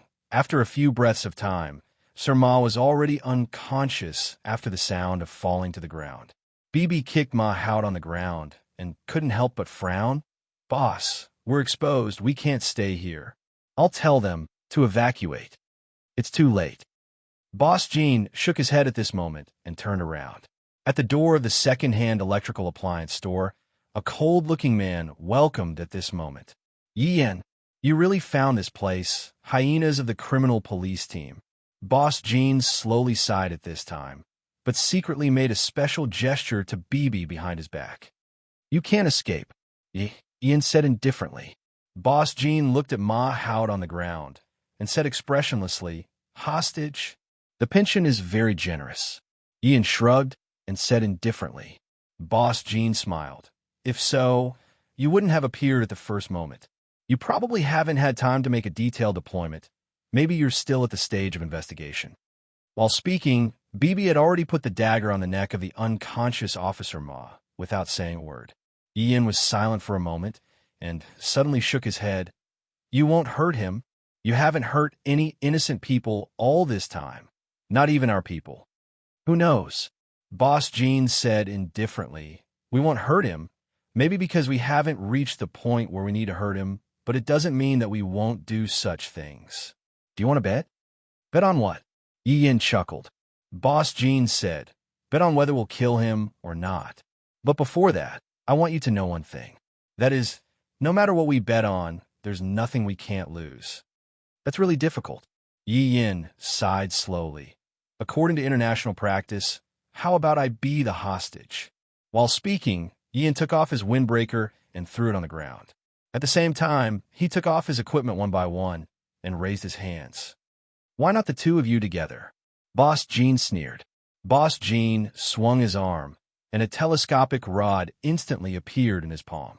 The telescopic rod was accompanied by the crackling sound of electric current. He held the telescopic rod and directly swung it at Yin. At this moment, a metal ball was suddenly thrown from behind Yin. It suddenly opened in midair, and then a strong white light instantly filled the entire electrical appliance shop. At the same time, gunshots rang out, accompanied by several different shouts. Under the strong white light, the interior of the electrical appliance shop seemed to have become a chaotic world. "Master Yi," the little werewolf's voice rang in his ears, and Yin exhaled heavily. At this moment, they were hiding outside the shop. Old Ma had been dragged out by Yin. Bang! In an instant, there was a loud noise coming from the electrical appliance shop. It exploded. The force of the impact directly swept Yin and the others away. So ruthless. Yin climbed up awkwardly, immediately took out the walkie-talkie, and decisively ordered, "Action!" They shouldn't have escaped far. This time, the action team organized to capture ice cream pudding naturally didn't only consist of Yin and the little werewolf. The whole action team had more than 10 people, and after receiving the email of Boss Jin's hiding place, they had already begun to deploy. "Master Yi, it's a busy city outside. We can't care so much." Ian shook his head at this time and immediately began to command the actions of his subordinates. The situation outside was reported one by one. A target found in the 2nd position. A suspected target in the 5th position. The 3rd position. It seemed that the members of Ice Cream Pudding had split up and were planning to escape on their own. Under the decorated archway of the village in the city across the road, a public trash can and a manhole cover suddenly exploded. At the same time, a water tank on a private house suddenly exploded, instantly splashing water everywhere. The passers-by were all shocked and scrambled in all directions. "Mr. Lawrence, take Jean Zay and hide first. I'll distract those guys." The one who spoke was Lawrence, who was in charge of weapon support in the team. Whether it was the temporary explosions or the RPGs that Mr. Jean used to attack the hotel where the Transcendent representatives were staying, they were all the work of this master of explosives. At this time, Lawrence directly took off Mr. Jin's coat and hat, put them on, and quickly blended into the crowd. BB's face was slightly pale, and he glanced at Mr. Jin. At this time, a palm-long dagger was stuck in Mr. Jin's abdomen, or rather, a flying dagger. It was the hand of the criminal police who came later. When he raised his hand, the flying dagger shot out like a bullet. This dagger was shot at him, but it was directly blocked by Mr. Jin. "You go first. I'll find a place to hide by myself." Mr. Jin covered his wound, but was bleeding nonstop. "No, I'll go with you," BB quickly said. "I know where we should hide for now. You can't go." Mr. Jin seemed to know BB's plan, and he frowned and stopped him. "It's too late." BB shook his head and waved the phone in his hand. Mr. Jin was startled. On the chaotic street, a pale-faced female worker was carefully walking over. "Nan Xiaonan." "BB, Mr. Jin, what are you doing?" "Sister Xiaonan, help us." F***CK, what's going on? Nan Xiaonan began to doubt her life. Was this also arranged by the Red Queen? How'd she do it? The Witch of the Academies in her subworld had many questions at this time. Chapter 2035. Candles, Scissors, Needle, and Thread. Bei took out the needle and thread herself. She seemed to carry a needle and thread bag with her everywhere. Nan Xiaonan glanced at it. It seemed to be medical. She was like an ordinary female worker who had encountered such a situation. Her face was pale, and she was at a loss. She stood aside without saying a word. Other than staring blankly at all this, she didn't know what to do at all. The wound has been treated. Fortunately, this thing didn't open a blood channel. Otherwise, it would be troublesome. Clang! Bei threw the blood-stained knife directly into a stainless steel plate. There were many blood-stained paper balls on the table. "Sister Xiaonan, can you please help me get some hot water? And a towel. It's best if it's clean." Bei hurriedly said. Oh, I'll go now." Nan Xiaonan nodded nervously and then staggered into the bathroom. At this moment, Bei saw that Nan Xiaonan wasn't holding her phone in her hand, but had instead placed it on the table. He seemed to quietly heave a sigh of relief and slowly put down the scissors in his hand.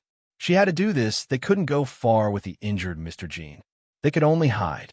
However, she couldn't be sure that Sister Xiaonan, whom she had known for less than a week, wouldn't do something like an ordinary person. Mr. Jin looked quite weak after his wound was treated. Although Yi Yan's knife didn't open a blood channel, the wound was very deep. Perhaps it had hurt his internal organs? There was no condition in this rental house. Bei couldn't do too many checks. "We need to leave here as soon as possible," Mr. Jin said in a low voice. "Every house in this village has a surveillance camera. We might have been exposed. Don't worry. Bernard and Lawrence have already dealt with it. They won't find this place in a short time." Bei said in a low voice, "They're still hiding outside. At least before they are all caught, the hyenas of the criminal police won't immediately consider this place. Don't underestimate the knife user." Mr. Jin smiled bitterly. "He has been biting us. He can find us every time. This time, it can be considered a formal confrontation. We almost lost when we went to watch. Rest first." Bei nodded. She stood up and walked quickly towards Nan Xiaonan. The conditions of this kind of rented house in the middle of the city were naturally not good. Although it was called a bathroom, it was actually separated by a small house. The bathroom was inside, and the outside was used as a small kitchen. When Bei walked over, he saw Nan Xiaonan boiling water. Her hands were holding onto a kitchen knife, and she seemed to be trembling nonstop. "Sister Xiaonan, huh? What happened?" At this moment, Nan Xiaonan suddenly jumped in fright. She hurriedly took 2 steps back, and the kitchen knife in her hands naturally pointed towards Bei Bei. She was shocked and quickly put down the kitchen knife. I'm not. It's okay, Sister Xiaonan. Bei Bei shook his head. I won't hurt you. We'll leave immediately once boss's condition improves. So, Sister Xiaonan, can you temporarily cooperate with me? Nan Xiaonan opened her mouth, but didn't let down her guard. Bei Bei took a step forward, and Nan Xiaonan took a step back. Her hands were trembling even more. However, Bei Bei didn't intend to continue walking forward. Instead, he opened the zipper of his clothes, took out a small stack of cash, and slowly placed it on the stove. We came out in a hurry, and I only brought this. If it's not enough, I'll think of another way. Really, we won't hurt you. You guys you haven't caught a single one? In a modified interview car, Yin, who was commanding the small team to pursue the criminals, was slightly irritated. He felt like he had failed at the last minute. Continue chasing. They can't have gone far. Yin frowned and said, one of them should be injured. They left in a hurry, so they definitely don't have any medicine on them. Pay more attention to the nearby pharmacies.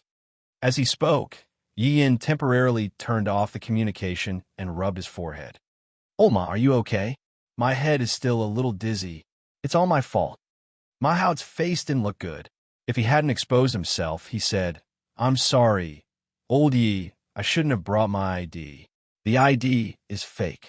Yin shook his head and threw it casually. A book with some burn marks was thrown into Ma Hao's hand. He lowered his head and glanced at it. Fake. It's real. It's fake. The photo on the ID was actually a pink cartoon pig sticker. Officer Ma, I kept your ID for you when you were changing your clothes. Did you forget? Look, it's still with me. The little werewolf quickly waved her hand. This, Sir Ma couldn't help but open his mouth and said subconsciously, this little girl looks like a gentle person, but she's actually so ruthless. She dared to use a fake ID to trick me, and even stab me with a knife. If I wasn't wearing a vest, she'd be crazy. Even if you weren't wearing a vest, you wouldn't die. At most, you'd only get some superficial wounds. Ian shook his head and tossed him a dagger. This is the dagger that was found at the scene, the one that stabbed you. Sir Ma grabbed it and took a look. Immediately, he seemed to have discovered something. His finger pressed a button on the dagger, and then he pinched the tip of the dagger and pushed it inwards. The tip of the dagger was pushed in instantly. It's a spring. Ma Hao couldn't help but smile bitterly and shook his head. I didn't lose unjustly this time. Ian stared at the map on the screen and muttered to himself, Jean Zhe, where are you hiding? Terrorist organization, revenge. Ice cream pudding attack. Nan Xiaonan's expression kept changing while listening to Bibi's narration. Until the end, Bibi stopped and looked at Nan Xiaonan quietly. She knew that for an ordinary girl working in a village in the city, these were things that needed time to digest. Why are you telling me these things? Nan Xiaonan finally asked hesitantly. Because. Bibi stared at Nan Xiaonan's eyes and said slowly, Sister Xiaonan, you're the same as us. How can I be the same as you? Nan Xiaonan reacted fiercely. I'm just an ordinary person working here. I don't want to get into trouble. Sister Xiaonan, Bibi said seriously, do you hate? Do you hate those extraordinary powers that took away your life? Do you hate that unknown creature that caused your fiancé to fall off the cliff and die? No, I don't hate. Nan Xiaonan's face turned pale, and she said in a frightened expression, how could you? We've investigated you. Bibi said indifferently, we've investigated your birth and all your past information. I hope you don't mind. We're opening a shop here, so we have to be very careful. Therefore, we'll investigate anyone who comes in contact with you very carefully. Nan Xiaonan was silent. Bibi didn't press her and quieted down. After a while, Nan Xiaonan said nervously, I'll get you something to eat, but there's only noodles. I didn't have time to buy groceries today. It's been hard on you, Sister Xiaonan. Bibi nodded, but he kept Nan Xiaonan's phone. Nan Xiaonan didn't say anything and quickly hid in the small kitchen. Boss Jean didn't say anything, as if he had fallen asleep. But now he slowly opened his eyes. Is there any news from them? No. BB said quickly. No news is good news. Okay. Boss Jean nodded and closed his eyes again. Soon, the noodles were ready. It was clear broth noodle soup. There were some vegetables floating on the broth and eggs. There seemed to be only one egg, and it was divided into 2 portions. BB directly ate it and didn't dislike it at all. He ate it up directly, but Boss Jean didn't wake up. Is Boss Jean better? Nan Xiaonan asked in a low voice. She sat far away, leaning against the corner of the wall. His internal organs shouldn't be hurt. BB glanced at him. But the wound won't heal so quickly. After all, we're just ordinary people. There was silence. Nan Xiaonan broke the silence. Do you want to drink something? There's some in the small fridge. Sister Xiaonan, if you don't want to talk, take a rest. BB said in a low voice, don't force yourself. We'll be quiet and stay quiet. Nan Xiaonan nodded silently. Then, she picked up a blanket and wrapped it around her body and hugged a pillow. Then, her whole body curled up like that. BB turned on his mobile phone and TV, probably to pay attention to the news outside. Nan Xiaonan was still thinking about the next step, although she didn't know how the hiding place of this group of people was exposed, and now they were scattered in all directions. But there was no doubt that her relationship with this group seemed to have a breakthrough. But what was the next step after this progress? Nan Xiaonan hadn't figured out the problem of the key. She contacted Boss Jin's team based on the hint given by Miss Servant Girl. In fact, if she hadn't cheated and directly created the Great Clear Pill, she might not have known Boss Jean and BB. No, she might not have known their existence. However, since the future boss and Lady Boss knew that she had the ability of star creation, they should have guessed that she cheated. In other words, this wasn't cheating, but was tacitly allowed. Nan Xiaonan was sure that it was the future boss, Mr. Luo, who wanted to contact Boss Jean and his team, join them, become a member of this revenge group, and then help them to take revenge against extraordinary powers? Was it really that simple? If it was that simple, there was no need to beat around the bush and only give her a hint of a pill, right? And the key. She subconsciously played with the key that was hanging on her body. Is this key very important? BB's voice suddenly sounded. Nan Xiaonan looked up and saw that Bei had unknowingly turned to look at her. Nan Xiaonan thought for a while, then lowered her head and said faintly, "This is the key to the place where I used to live." "The place where you used to live?" BB was startled. Nan Xiaonan nodded, and her voice became softer. "I always felt that he would come back, so I kept it. We had talked with the landlord about buying that place, and it would be our new house after we got married. Am I stupid? But what's the use of it? I didn't dare to go back even once."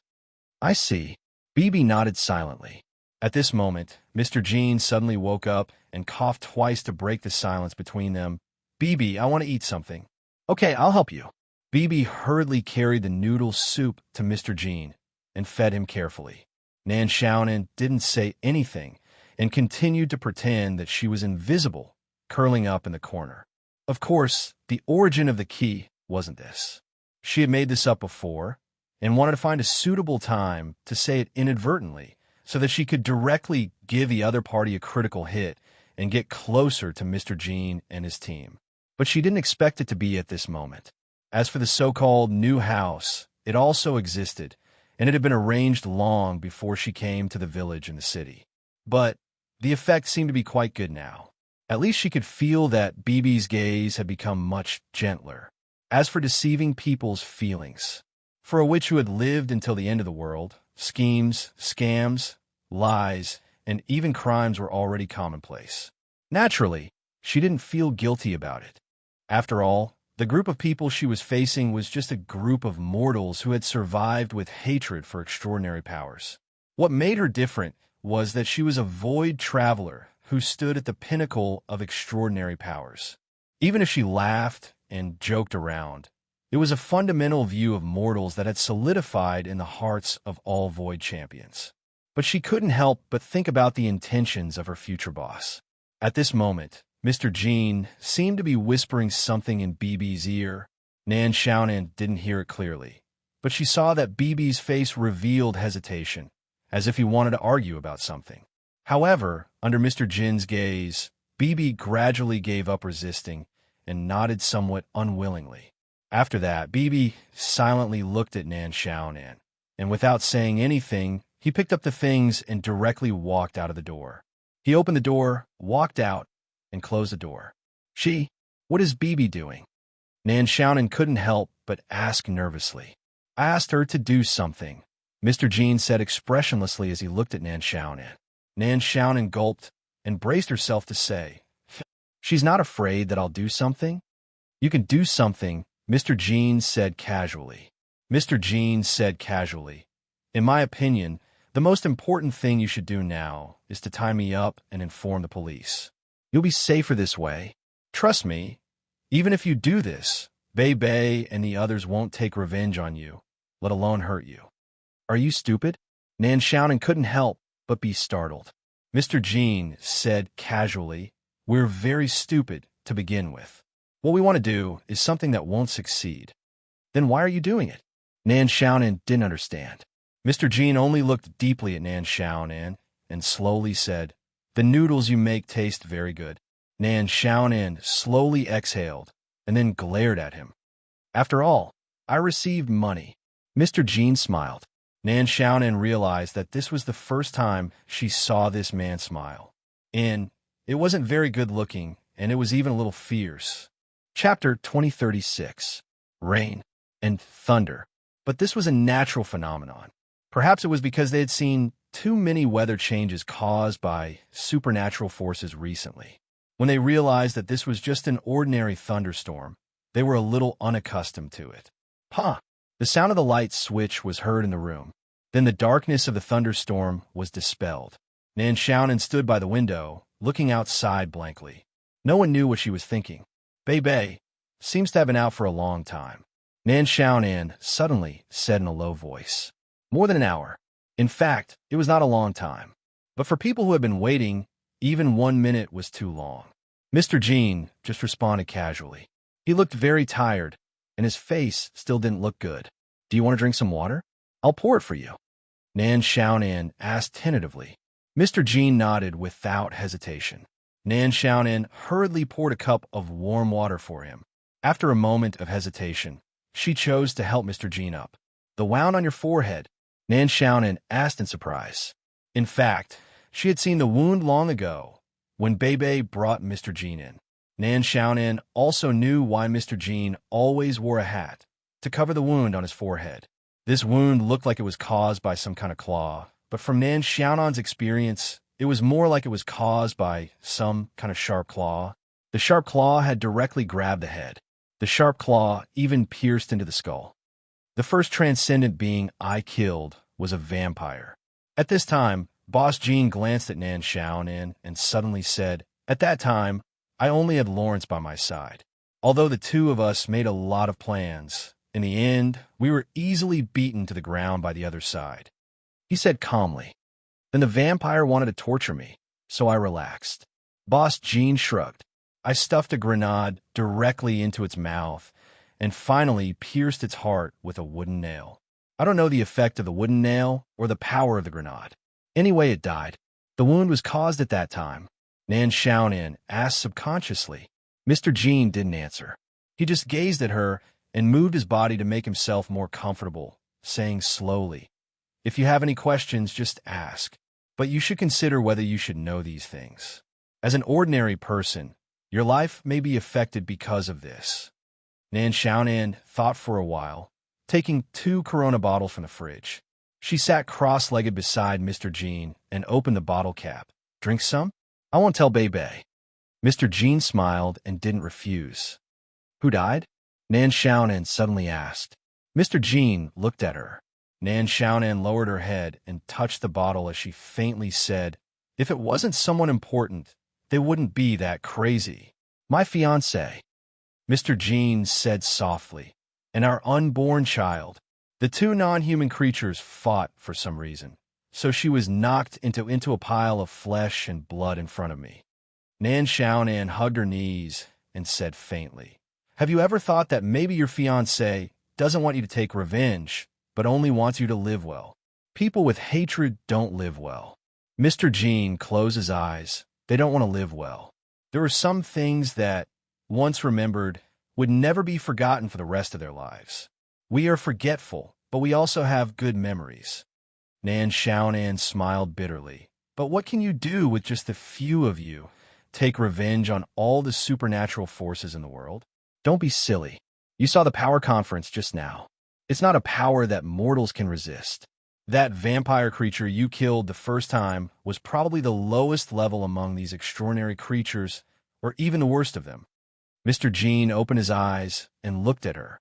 He asked curiously, "Then, do you still plan to go back?" "Go back to where?" Nan Xiaonan asked subconsciously.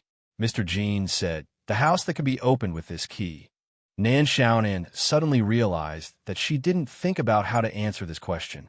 She knew that there was a flaw in the plot she designed. "I don't know.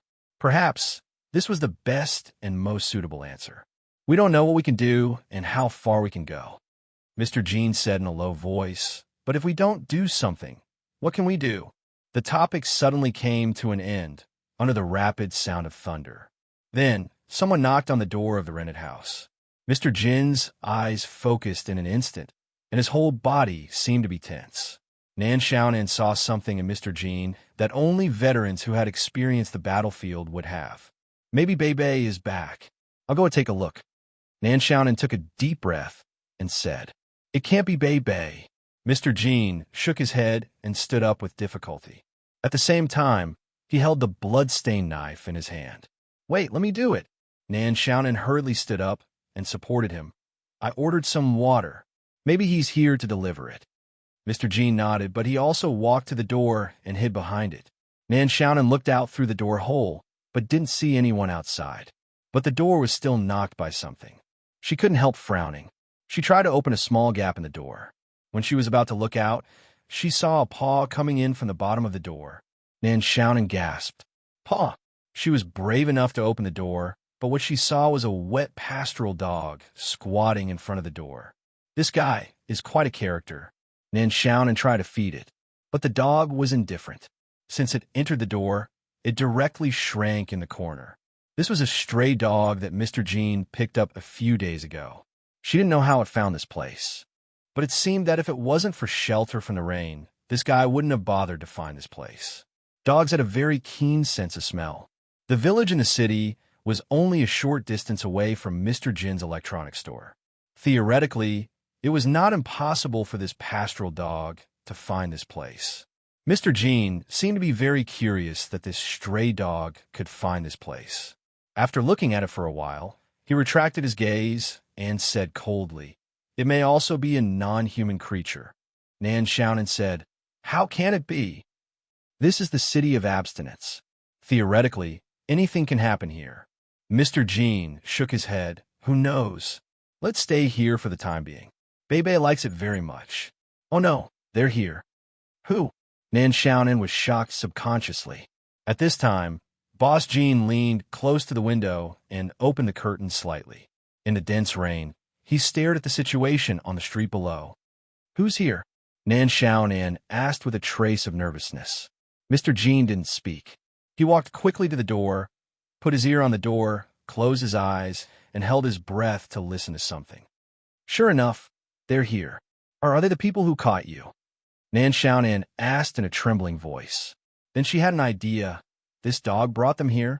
Mr. Jean nodded. "These guys have been chasing me for a long time. One of them is a very formidable opponent." What should we do?" Nan Xiaonan panicked. "Then you should go quickly. It's too late." Mr. Jean shook his head. Then he looked at the illusion in the rental house and frowned. The environment in this rental house was too shabby. There weren't many usable electrical appliances. Even things like microwave ovens and gas cylinders were not available. Induction cookers. Induction cookers were sold from the electrical appliance store he used as a cover. Mr. Jean shook his head. It seemed that the only way out was to fight to the death.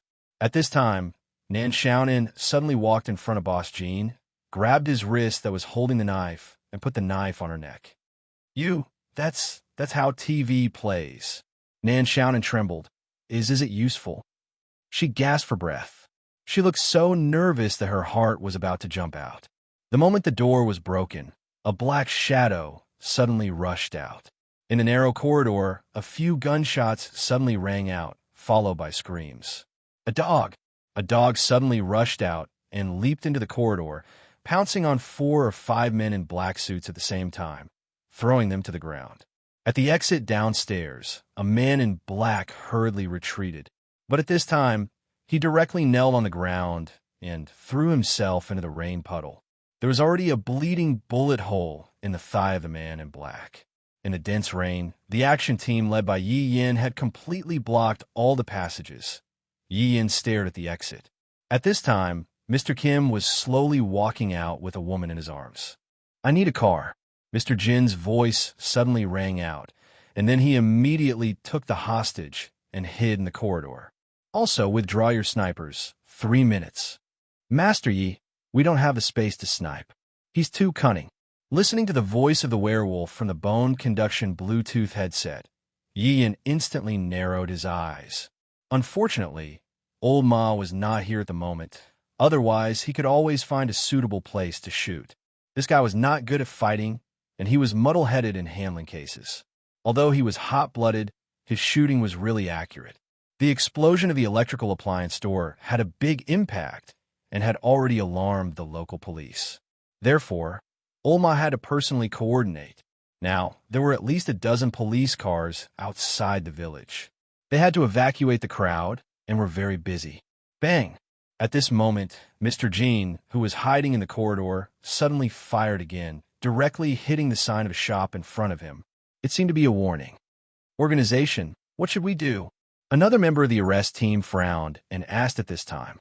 "First, prepare a car with a tracker and temporarily withdraw the gunman." Yi Yin quickly said, "First, ensure the safety of the hostage." "The hostage? Maybe she's also one of them?" The subordinate hesitated and said, although this man from Hua was very capable, sometimes his ideas conflicted with theirs. Unfortunately, he was the team leader. "What she's not?" Yi Yin snorted coldly at this time. "Did you forget that the headquarters had issued a strict order yesterday that we must not cause any casualties in the city of abstinence? Do you want that person to visit the headquarters of the United Nations directly? We're not transcendents." The subordinate still wanted to argue, but when he thought of the horror of that person, he suddenly became angry. "Oh, this damn place. How can there be such a horrible guy in the world?" But he still prepared to leave while cursing. Yi Yin took a deep breath and glanced around. Finally, he suddenly locked his eyes on an electric car that was charging next to the shop next door. "Give me another tracker." Soon after, a car slowly drove into the alley of the village. At the same time, at the request of Mr. Jean, the people of the action team withdrew one by one. They just watched from a distance with binoculars. At the same time, the gunman had also evacuated here, but the scope was still locked here. However, the construction of the village was uneven, and there were not many favorable shooting conditions. The gunman's vision was still greatly hindered. "Master Yi, it's out. Why is it a woman?" He saw a woman with her hands raised high in the air. She seemed to be extremely frightened. She looked back with every step she took, and her whole body was trembling as she slowly approached the prepared car in the rain. The rain wet the woman's face and hair, and her appearance couldn't be seen clearly. "Jinze, this bastard, is really careful." Yi Yin exhaled heavily and could only continue to observe through the binoculars. The woman circled the car a few times and still crouched down from time to time, checking the car's surroundings and chassis. Finally, she succeeded in pulling out something from the car. "Don't worry, Master Yi. He won't think that we put a sleeping gas device in the car," the little werewolf said quickly. "As long as he drives away, he won't be able to get away." But at this moment, a strong white light suddenly appeared in front of the rental house, covering everything. After a while, the car suddenly rushed out from the main road of the village. The crazy car stopped on both sides of the road one after another, and finally rushed out of the road, sticking to the wall of the shop. Accompanied by a loud noise, the car finally hit the pier of the pedestrian bridge on the road. The people of the action team, as well as the local police who were on guard outside, surrounded the car at this time. They saw that the car that crashed the front of the car was smoking, but there was no movement for a long time. Yin frowned and took another tablet. On the tablet, a red that was moving quickly on the map of the village. Leader Yi, there's no one in the car. It rushed out with a fixed accelerator. A team member who was investigating at this time sent a message to him loudly. I know. Yin nodded. I know where he went. Follow me. In the rain, a man, a woman, and a dog were speeding on an electric scooter.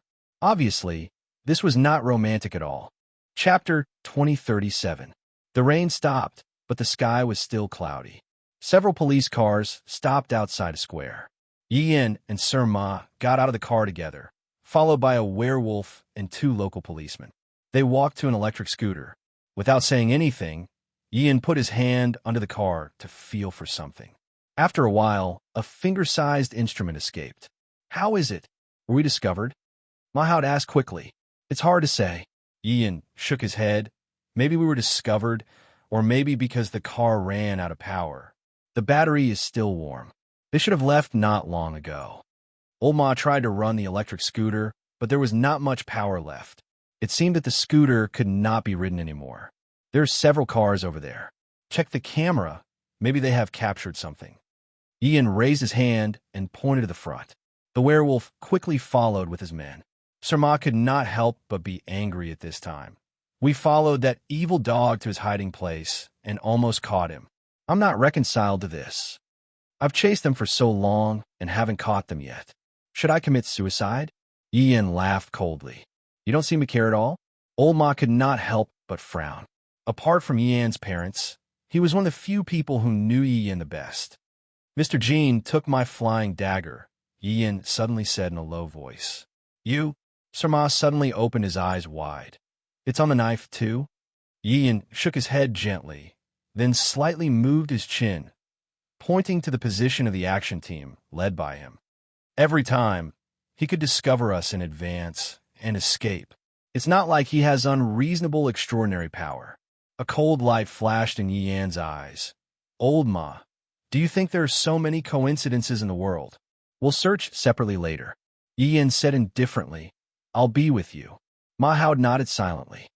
It was a cargo truck, the kind of small cargo truck that had been painted with the words cargo truck on it. Nan Xiaonan was here. Mr. Jean was also here. Da was also here. The truck suddenly appeared on the road. Then, Mr. Jean threw the electric scooter to the side of the square. Then, he took Nan Xiaonan and boarded the small container of the truck.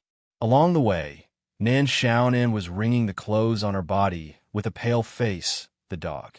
After the dog shook its body crazily, it lay down and didn't move, looking like it had nothing to live for. Is the driver your companion? Nan Xiaonan at this time. No. Mr. Jean shook his head and said expressionlessly, It's just a guy with bad intentions. But we got his car? Oh, let's find a place, Mr. Jean said. Mr. Jean said slowly, After you leave, you should find a place to hide. You can come out after a while. If the police find you, you can tell them that we imprisoned you and found a chance to escape. Nan Xiaonan didn't say anything. Only the sound of the moving truck echoed in the box. It was especially loud. Suddenly, she seemed to have made a decision. She gritted her teeth. Can I follow you? Mr. Jean didn't answer at once, just looked at her for a long time, then said slowly, Impulsive? I don't know. Nan Xiaonan shook her head with a bitter smile. Maybe. Then you shouldn't follow us. Mr. Jean shook his head. Get off. Nan Xiaonan took a deep breath and stared at Mr. Jean. I want to know, how can I continue to live? I want to see, what can you do? Humans was a very strange thing. It might only take a moment to make a decision that would affect the whole life. They had experienced such a moment, so they came together to form the group called Ice Cream Pudding. Mr. Jean didn't answer Nan Xiaonan this time, but he didn't mention getting off. The car just drove like this, and the noise outside gradually decreased. It seemed that they had reached a remote place. In the end, Nan Xiaonan felt that she could use her extraordinary power outside the city of exclusion. This dog. She suddenly looked at the stray dog lying on the ground and found that the dead dog was still motionless. The car finally drove into a farm-like place and finally stopped in front of a small cargo hold in the farm. The driver was a guy wearing a cap, and the cap was very low, He even wore the uniform of a moving company. However, Nan Xiaonan noticed that this guy was wearing a black glove on one hand. He didn't look very old and should be a young man, but this person didn't say anything. After getting off the car, he directly threw a small bottle to Mr. Jean and then disappeared into the darkness ahead. The sky was completely dark. The light in the warehouse next to them suddenly turned on, and then the scroll was slowly pulled up, and then a figure quickly rushed out. It was Bei Bei. Boss! Bei Bei ran in front of Mr. Jean excitedly, and then looked at Nan Xiaonan with surprise and said hesitantly, Sister Xiaonan, let's go in first. Mr. Jean said softly, Is everyone here? Yes.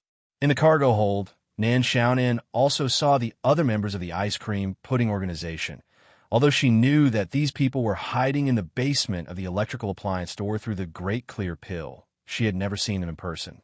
However, these people didn't seem to reject Nan Xiaonan's arrival, except for a little surprise. In the team, 2 women, except for Bei Bei, even showed a trace of kindness to Nan Xiaonan. Drink some hot tea, it will drive away the cold.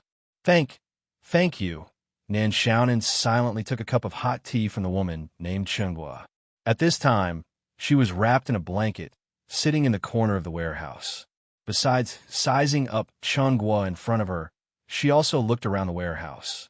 The warehouse was 3 stories high, and it was very spacious. However, there seemed to be a huge box in the middle. The box was completely covered with a black cloth, and she couldn't see what was inside.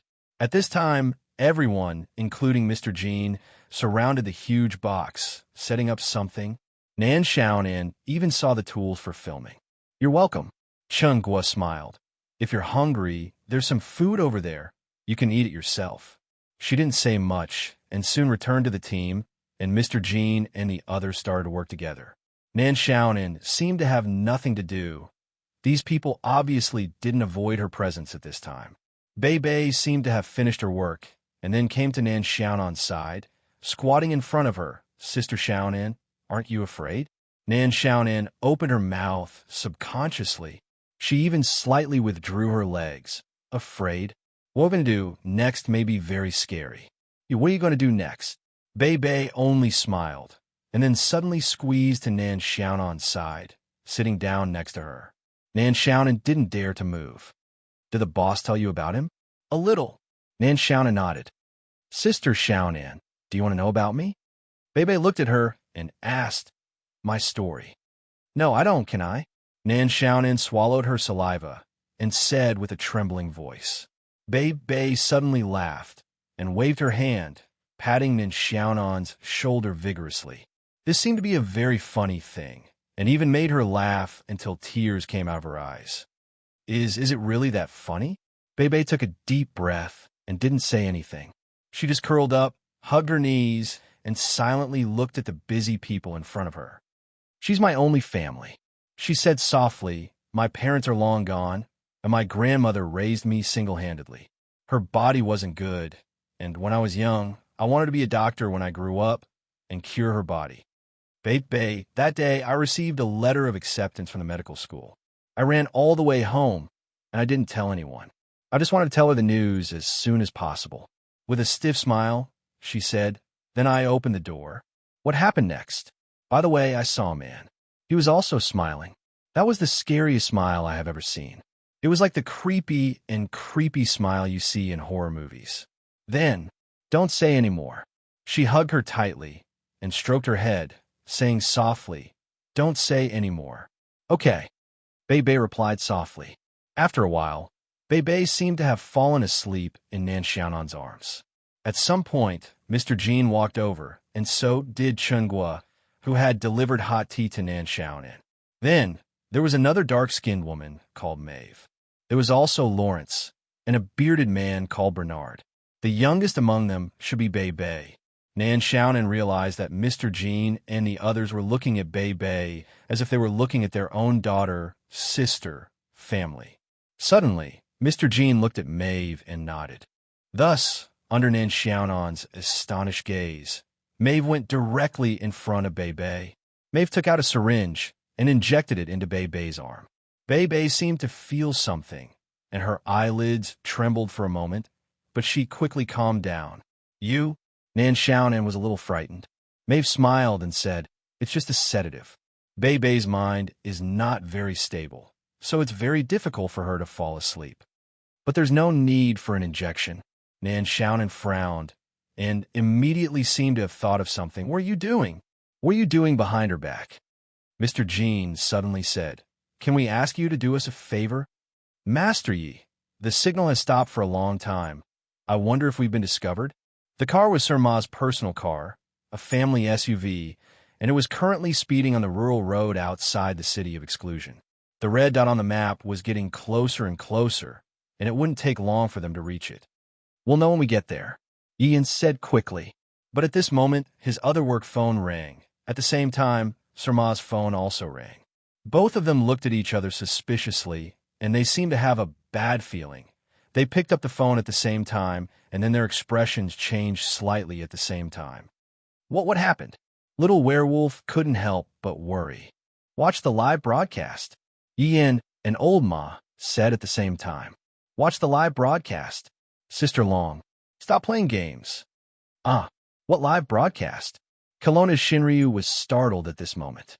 She hadn't calmed down yet, and now she just wanted to be a gaming nerd. The game was still in the Evil Dragon era version, and the frontline attack team still hadn't reached the level of the Evil Dragon. While playing, Kelowna's Shinryu felt a deep sense of malice. In the game, a group of players were trying their best to defeat the version boss, but in the real world, just 2 days ago, she had already been defeated by hundreds of transcendents. Damn it, why is there such a plot in and out of the game? It's too much of a bully. "Hey, stop playing. Come quickly." Little Butterfly rushed to Long Shurua's side, grabbed her hand, and pulled her up from the chair, all the way to the living room downstairs. At this moment, Chi-Chi Kamaya and the others had already gathered in front of the TV. They just nodded at Long Shurua's arrival as a greeting. Long Shirua subconsciously looked at the screen. On the screen, there was a black background, and in front of the black background stood a man wearing a hat. "What is this for Consultant?" Consultant Firecloud looked quickly. "I already know." "Tower Master, I know." "Popcorn. Cola. Give me this cheap happiness." "Father Stella, your injury hasn't healed yet." "Bullshit. I'm an invincible priest." "Which country's live broadcast is this? How can it invade our channel?" "Take it down. Take it down. This won't do." "This is the signal of a satellite." "It's a satellite." On the screen, the man with a hat was standing in front of a black screen. He just stood there, and time passed slowly but faithfully. Finally, the man slowly opened his mouth. "My name is Jean Zhe. Now, I want to do something." As he spoke, the man named Jean Zhe, Boss Jean, suddenly pulled something. In an instant, the black curtain behind him fell down. What was covered by this black curtain was actually an incomparably huge metal cage. At this moment, in this metal cage, there was a man with wounds all over his body, and only half of his back had a grayish-black wing. His arm was like a beast's claw. This man trapped in the cage was now like a sinner, pulled by the iron chains on the floor, and could only kneel on the ground. "I want to execute it." Mr. Jin's voice slowly sounded in every corner of the world. Without the help of any extraordinary power, this was the power of human technology. Chapter 2038. There was no live broadcast of the Transcendent Summit today. The exciting and blood-boiling strength competition had also come to an end. Although there were related programs on all the major channels, the daily program rotation had temporarily resumed for the next 2 days. Most of the programs were selectively not watched. "Honey, come and see."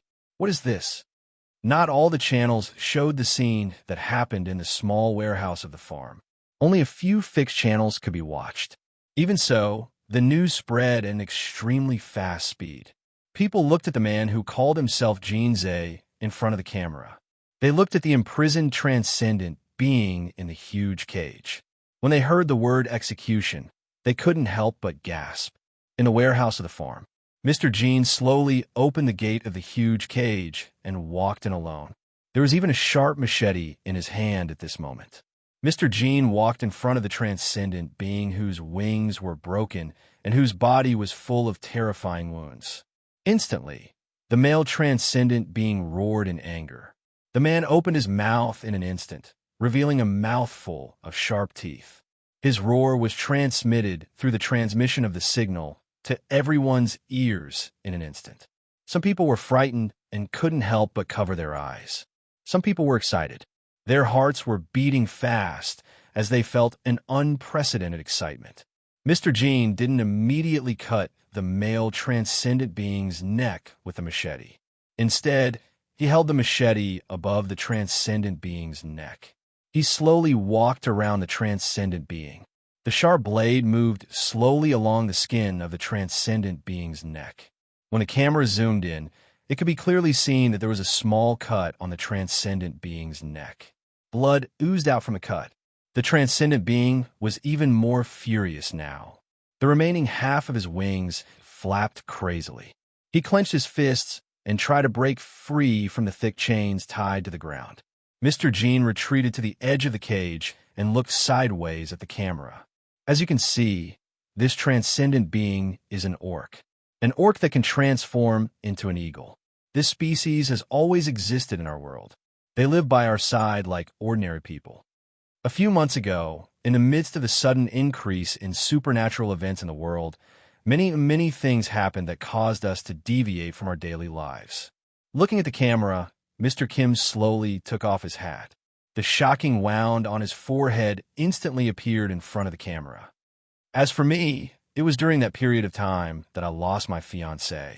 The reason I want to execute this transcendent being is because it is the murderer of my fiancée. Mr. Kim took a deep breath, and his eyes suddenly turned cold. Like this, he killed my wife. At the same time, the signal on the screen was suddenly disturbed. What followed was a video clip that seemed to have been copied from the surveillance equipment. The sudden change from the scene of an execution to a surveillance video made people feel uncomfortable for a short moment. But after the initial discomfort, what people saw was indeed something that made their hair stand on end. The surveillance video was silent. The time in the bottom right corner of the video was ticking away.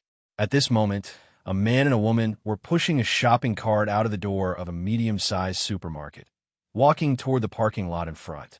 The man took a step forward, seemingly to open the car door in advance. The woman slowly pushed the cart behind him. It was very clear that this woman was pregnant. She might be 6 months old, 7 months old, or even more. Suddenly, something seemed to appear in front of the surveillance camera. It was a black dot. The black that was coming from the sky at a terrifying speed. It was getting closer and closer. Finally, the black shadow hit directly. No! In front of the screen, the people watching this scene instinctively exclaimed something. However, this was a record that would not stop because of people's exclamations. On the screen, a man with wings on his back and claws on his arms slowly stood up. His body was covered with flesh and blood. This was the male transcendent being who was riddled with scars and was imprisoned in the cage. At this moment, the male transcendent being in the video suddenly roared and then soared into the sky. Through the fixed line of sight of the surveillance camera and some fragmented shots, people could only guess that this male transcendent being was fighting with something at that time. They watched as the man, perhaps the woman's husband, Mr. Kim, lost his mind and knelt in a pile of flesh and blood. The video ended, and the scene of Mr. Kim's warehouse appeared in people's sight again. It was impossible for Mr. Kim to interact with all the audience. This took a deep breath slowly. His face was pale, and his voice was hoarse. There's no explanation. A person from Special Department of the Criminal Police Organization found me and gave me a fortune that I might not be able to earn in my life, asking me to forget this matter. They actually did it. This matter wasn't even reported. In the end, the only one left was me, the victim's family. There's only one reason why they spent so much money. That guy, this transcendent being, belongs to a special department of the Criminal Police Organization that deals with transcendent beings. At that time, it was chasing another transcendent being. That's right. My wife and my unborn child died in such an accident. As the culprit, I didn't receive much punishment. In the SUV driving on the rural road, Officer Ma suddenly looked at his brother of many years and said in disbelief, "Old Yi, is this true?" Yi Yan didn't respond verbally, but just took a deep breath silently. "It's true." Ma Hao's voice trembled. He was too familiar with Yi Yan. He knew Yi Yan so well that Yi Yan would only act like this when he admitted it. "Damn it, you never told me?" "Officer Ma, calm down," the little werewolf said quickly. The little werewolf quickly said, "We only found out about this not long ago. At that time, we had been chasing Jin Zhe for a long time. Our headquarters. The situation is very complicated, so we won't tell them about some things." "Damn it." Officer Ma punched the car window with his fist. Since he woke up and found out that the dagger that stabbed him was just a switchblade, his view of the ice cream pudding organization, even he himself didn't know. He felt that there had been some subtle changes in his view. Wait, this guy, what does he want to do? At this moment, Officer Ma held the mobile phone with both hands, his eyes wide open, and his breathing quickened uncontrollably. Yi Yan's eyes were fixed on the tablet in his hand, and his breathing seemed to be slightly disordered. "Jin Zhe, he's asking for death." A bunch of keys was suddenly thrown from Mr. Jin's hand to the male transcendent being who was locked up. At the same time, the iron gate of the cage was slowly lowered. Only a bang was heard, and the iron gate was finally closed completely. "Execution is also my execution." Jin Zhe's voice slowly sounded. "It's also my final revenge. Stand up, stand up, stand up like a beast." The male transcendent being looked at the keys that fell beside him, and his eyes instantly froze. After a moment of hesitation, the male transcendent being suddenly stretched out his hand to grab the keys on the ground. He even revealed a ferocious smile on his face. Jin Zhe looked at him silently, but the machete in his hand was slightly trembling. Finally, the male transcendent being who had removed the chains made of special alloy slowly stood up. "You could have killed me directly, but for this meaningless revenge, you actually let me go. You could have lived a good life, but you're just a woman. This is stupid." He let out an even more ferocious laugh, licking his sharp claws. "I'll pay you back tenfold for the torture you've inflicted on me. Then, let's settle this once and for all." Mr. Jin took a deep breath, then immediately clenched the machete in his hands, rushed forward, jumped up, and chopped at the male transcendent being's head with the machete. Naive. Although his hands had suffered many injuries as a transcendent being, he still did not care about the violence of an ordinary person. With just a level 1 block, the male transcendent being not only dodged Mr. Jin's swift attack, but also directly swept Mr. Jin's body and sent him flying directly into the cage. However, Mr. Jin quickly crawled back up, spat out a mouthful of blood, and once again swung the machete at the male transcendent being. This time, the male transcendent being snorted coldly, and as fast as lightning, his claws directly grabbed Mr. Jin's hand that was holding the machete. The claw-like hand suddenly contracted and firmly grasped Mr. Jin's hand. Mr. Jin let out a blood-curdling scream.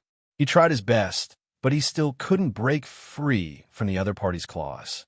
At this time, the male transcendent being directly punched Mr. Jin's chest, sending him flying again. This time, he crashed into the iron bars of the cage.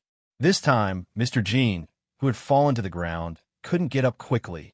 His legs even slipped on the floor, and he failed to stand up several times. Thick blood that seemed to be mixed with the fragments of his internal organs flowed out from the corner of his mouth, drawing a thin line of blood and drooping down. At this time, the male transcendent being had already walked over, stretched out his claws, and directly grabbed Mr. Jin's head, dragging him on the ground. He dragged Mr. Jin to the center of the cage, snatched Mr. Jin's machete, and then laughed, directly stabbing Mr. Jin's palm with the machete. "What do you have to fight with me? What do you have to fight with me? You're just an ordinary person, a mortal. What do you have to fight with me? Trash, trash, trash." The machete stabbed Mr. Jin's palm, arm, shoulder, and thigh. Once, twice. Blood dripped down, and at this time, through the signal, it was constantly spreading. This bloody and cruel scene was now impacting the hearts of humans. Enough, that's enough. He will die. If this continues, that's enough. If I knew this would happen, I would have killed him directly. Why did I give him a chance? Such a cruel thing. Too stupid. Too stupid. It's not worth it at all. His wife is dead. His child is also dead. If it was me, this is transcendent. This is transcendent. This is stop. Stop. Stop. This kind of power, even if it is full of scars and seems to be in need of it, it is still so easy to kill us mortals. Don't take revenge. Don't take revenge. Live. Isn't it good to live? In addition to those transcendent beings in the delegation, there are also cruel guys. Hurry up. Hurry up. This guy's going to be beaten to death. Damn it, hurry up. Officer Ma, this is the fastest. 5 minutes. No, 3 minutes. 3 minutes. Jean Zay is seeking death. Not only that, he also wants to let humans see the terrifying side of transcendent being. Yi Yin sighed softly. No matter how powerful the transcendent being is, the damage to the ground and the buildings, the shock it brings is not as intense as this. Instead, it will only bring more worship and yearning. Only direct injuries could make a person realize the true fear. Jean Zay, is this your real revenge? Another tragic cry rang out. In the cage, Jean Zay fell in a pool of blood. His chest rose and fell slightly. There were at least dozens of wounds on his body, but the male transcendent being obviously wanted to torture him and didn't really stab Mr. Jin's vital parts. I won't kill you immediately. The male transcendent being sneered. I'll catch those guys outside the cage and torture them to death in front of you one by one. You damn guy, you sneak attacked me, caught me, and tortured me for so long. You lowly human. He waved his saber. One of Mr. Jin's arms was instantly chopped off by the sharp blade. At the same time, the male transcendent being dug out one of Jean Zay's eyeballs and bit it in his mouth. He bit it into pieces. Blood dripped down. It's over. This damn guy, he actually said this sentence in public. This is taboo. In front of the screen, the face of the Ice Tower Master of the Magician Association turned pale. This beautiful Ice Tower Master even bit her lips. Zhong Luoyue looked at the Ice Tower Master subconsciously. She knew what the Ice Tower Master was concerned about. Lowly human, perhaps this matter would eventually pass. Humans were forgetful, but some things once planted would never disappear. The seed of fear. Bastard. Bastard. Bastard. Bastard. That damn bastard. Kelowna Shinryu's extremely sharp roar suddenly sounded in the living room. She directly slammed the door and left. Many people felt cold all over as if they were hugging something. They hugged their own bodies and the people around them, looking at Jean Zay whose eyeballs were dug out. That man who was lying in a pool of blood and was crazily beaten and tortured. It was a deserted street. It was a mirage-like world, the reflection of the world, the reflection of the world's will. In the center of the world, on the mirror-like huge land, a small figure was looking up at the sky expressionlessly. Administrator of 003, Araya. Fear projection successful. Restricted rights holder requests no conflict. Calculating the remaining life of the Terminator. Countdown to the latest version of the restart plan. Year 63, September 27th, 1923. 9 seconds. Continue monitoring. Chapter 2039. The child's eyes were covered, and he was brought back to the room. Or, for the sake of the child, they turned off the terrifying screen. They didn't know if it was because they were afraid or because they were worried that the child had been stimulated. They didn't know. They didn't know. They didn't know. Who? Who is going to save this man? Police? Army? Where are our people? Can't we protect ourselves? Please save this poor man. I'm also a victim, but I didn't dare to say anything. I can feel the pain in Jean Zay's heart because I've been in the same pain these days. If I can use my death in exchange for my family. No one knew if it was true or not, but in this chaotic sea of information, the voice turned into terrifying waves through the words. In the sea of information, monstrous waves were surging. Around the city of exclusion in a county. This was already the best hotel in the county. At this time, In the best room of the hotel, a naked and beautiful woman was standing in front of the floor-to-ceiling window overlooking the city. At the end of the woman's back, there was something like a wire.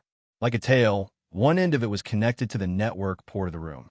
The woman suddenly picked up a glass of red wine on the coffee table next to her. With a smile on her face, she closed her eyes as if she was listening to something, or as if she was looking at something. She was the queen of information, the Red Queen who had a physical body after Nanshan and Xingchuan. We should have let the storm come more violently, she said softly, and the smile on her face became wider. It didn't look like a human smile. What's going on? Why can't we cut off the signal source? Didn't we already conquer the other party's control of the satellite? Damn it. If this live broadcast continues, we'll be pushed to the edge. In Eurasia, in the headquarters of the criminal police organization where Yin was located, dozens of human intelligence personnel with the highest standards were sweating profusely. On the screen, the male supernatural creature with a ferocious face belonged to a mysterious department of this organization. In order to deal with the loose ends of this mysterious department, these dozens of high-level security personnel had to work overtime all year round. In fact, the information technology of humans was too advanced. Indeed, we've already removed the other party's control over the satellite. But just now, all the commands we reprogrammed were rendered ineffective. This is impossible. It's like the hands of God controlling all the data. At this moment, the dozens of computers in the control room suddenly started to spin wildly. At the same time, the screens that surrounded the entire room flickered on and off, showing countless security issues. The face of the supervisor who was in charge of this place changed drastically at this moment. What the hell happened? Our information is being leaked, what? In the outside world, there was a collision that felt like the undercurrent of the deep sea. However, in the cargo hold of the farm, it was unusually simple. It was a simple case of a transcendent being tormenting an ordinary human. Nan Xiaonan couldn't help but frown. Although this witch from the World Academy was used to seeing life and death, it didn't mean that she liked this kind of violent thing. Nan Xiaonan had killed a lot of people, so many that she couldn't even count how many people she had killed. But she was straightforward when it came to killing. Just a knife or a cannon. It was simple and time-saving. She always thought that torturing the opponent to death was the so-called cowardly. Are you just going to watch him like this? Nan Xiaonan couldn't help but look at Lawrence, who was holding the camera, and Bernard, who was silently watching all this happen. Bernard was still in the mood to knock on his shoulder. Maeve and Chunghua, one was sitting far away, making a cocktail for herself, absent-mindedly doing it. One of them was holding a photo in his hand, speechless. He will really die. Nan Xiaonan had no choice but to raise her voice. Suddenly, Bernard's fingers that were tapping on the keyboard stopped. He took off his glasses and leaned on the back of the chair, raising his head and letting out a long sigh. He suddenly said, "I don't know who is helping me. The effect now is dozens of times better than what I can do. Now the whole world is watching here." In the distance, Maeve suddenly came back to her senses, showing a smile on the corner of her mouth, drinking the cocktail in one gulp. She suddenly stood up and reached for a black pistol on the side of the table. She unlocked the safety and loaded it. "Everyone, what are you waiting for?" Maeve walked over with a gun. Indeed, Chunghua gently kissed the photo, then put the photo in her collar, holding a machete, slowly stood up. Big Beer Bernard carried an assault rifle on his back and held a similar model in both hands. He went directly to the gate of the cage. "You are the same as Jean Zhe." In an instant, Nan Xiaonan realized something. At this time, her hands suddenly felt heavy. Indeed, Lawrence had directly put the camera equipment in her hands. At the same time, Lawrence's arms bulged as he forcibly lifted a Gatling gun and carried several rows of bullets on his back. "Remember what Boss Jean told you," Lawrence said in a low voice. "I'll leave the rest to you. Take care of Bibi." Saying this, Lawrence also quickly walked to the front of the gate. Chunghua pressed a button, and the gate opened little by little. At this time, Lawrence directly roared, holding the Gatling gun in his hands, only to see the bullets shooting out, directly hitting the male extraordinary life form's body. "Come, you monster!" Amidst the roar and the sound of the bullets, Lawrence walked step by step into the cage. The power of the bullets clearly made the male extraordinary life form apprehensive. He had no choice but to rely on his body's speed, like a cheetah, and began to run in the huge cage. "Just with you guys." The male extraordinary life form angrily roared, wanting to directly rush into the gate.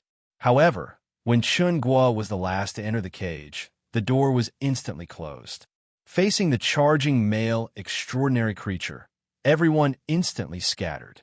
The male extraordinary life form was furious. His two claws directly grabbed the cage. "This kind of trash can't trap me at all." Seeing that the male extraordinary life form was about to tear the iron cage apart, a terrifying electric current crazily drilled into the male extraordinary life form's body. At this time, the cage was actually filled with high-voltage electric current. Under the electric shock, the male extraordinary life form instantly let out a mournful scream. He had no choice but to quickly release his hands. The muscles all over his body were twitching. His eyes were red, as if he wanted to devour people. He looked at everyone in the cage. At this time, Bernard was saying something. On his collar, there was a miniature wireless microphone. "Do you see? This is an extraordinary life form. Do you know how much time we spent in order to catch this guy? For an entire month, we practiced the technique more than 100 times before we finally managed to capture it. And this was under the premise that it didn't know that someone was targeting it. But even so, this extraordinary life form is probably only the lowest level among the extraordinary life forms. Compared to those powerful, extraordinary people who appeared in the power conference, it may be like an ant. And us humans, facing such an ant, can only fight with our lives on the line. Do you see?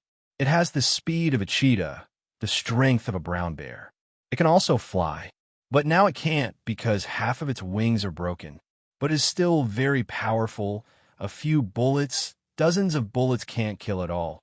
This was a relaxed, self-mocking tone, but it was incomparably clear through the ocean of information transmitted to the ears of humans all over the world. "Maybe we can kill it, or maybe it can kill all of us. Who knows?" Bernard said softly. "Anyway, I don't want to live anymore." As he spoke, Bernard suddenly took off the wireless microphone on his collar, threw it directly on the ground, stepped on it, and raised the assault rifle in his hand, a round of crazy shooting. But the high-speed bullets were still dodged by the male, extraordinary life form. How could it have the speed of a cheetah? It clearly surpassed the speed of a cheetah. But on one side was Lawrence's Gatling gun, and on the other side was Bernard's assault rifle.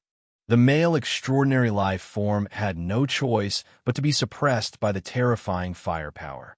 The male extraordinary life form's expression became more and more crazy, as if he had transformed into a terrifying monster. And at this time, taking advantage of this short period of time, Maeve and Chungwa directly dragged Mr. Kim, who was lying in a pool of blood, to the side. "Old Kim, are you dead?" Chungwa directly asked. "Almost," Mr. Kim weakly replied. One arm was broken, dozens of deep wounds on his body, and a lot of his internal organs were probably ruptured. One of his eyes was dug out. If it was a normal person, even if they didn't die on the spot, they would have fallen into a coma not far from death. But he was still able to maintain a trace of consciousness. What a monstrous willpower. Chungwa took a deep breath, nodded, and stood in front of Mr. Kim with a machete. "You've finished the first half of the show. The second half is ours. If you have the ability, then collect our corpses." Saying this, Chungwa raised her gun and resolutely rushed toward the male extraordinary life form who was suppressed by the firepower in a narrow area. Maeve took a deep breath, lowered her head, and heavily kissed Mr. Kim's forehead, whispering, "Old Kim, you are a good man. What a pity." Saying this, Maeve raised her pistol, walked behind Chungwa, and used the pistol to support Chungwa's attack. "What a good man." Cough, cough, cough. Mr. Kim spat out large mouthfuls of blood mixed with mincemeat. At this time, you still have a mood to sigh?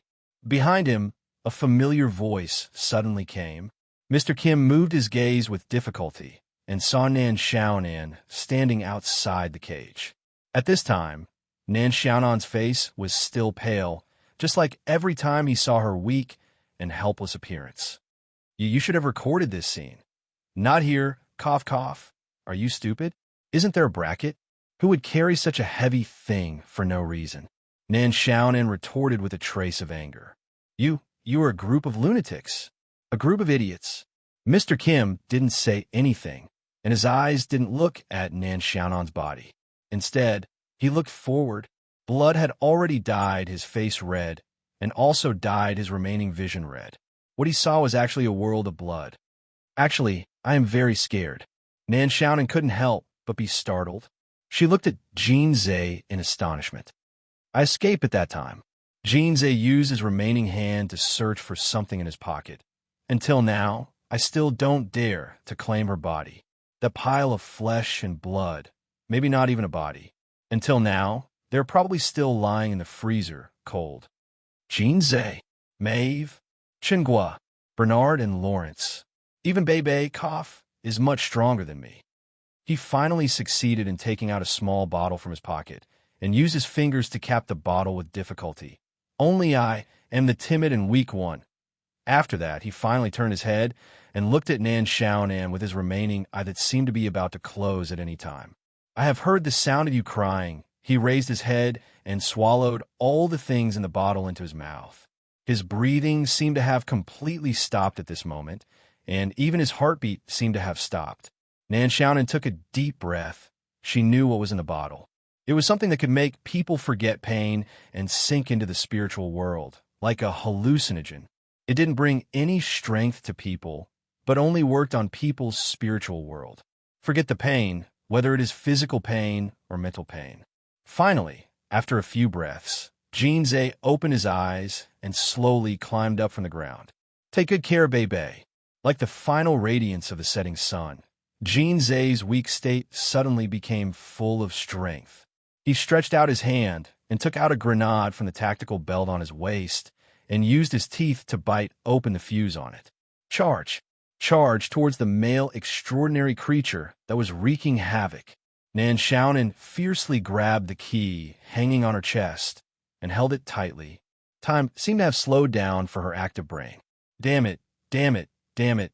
Jin Zhe will really die, and so will Chenggua's group.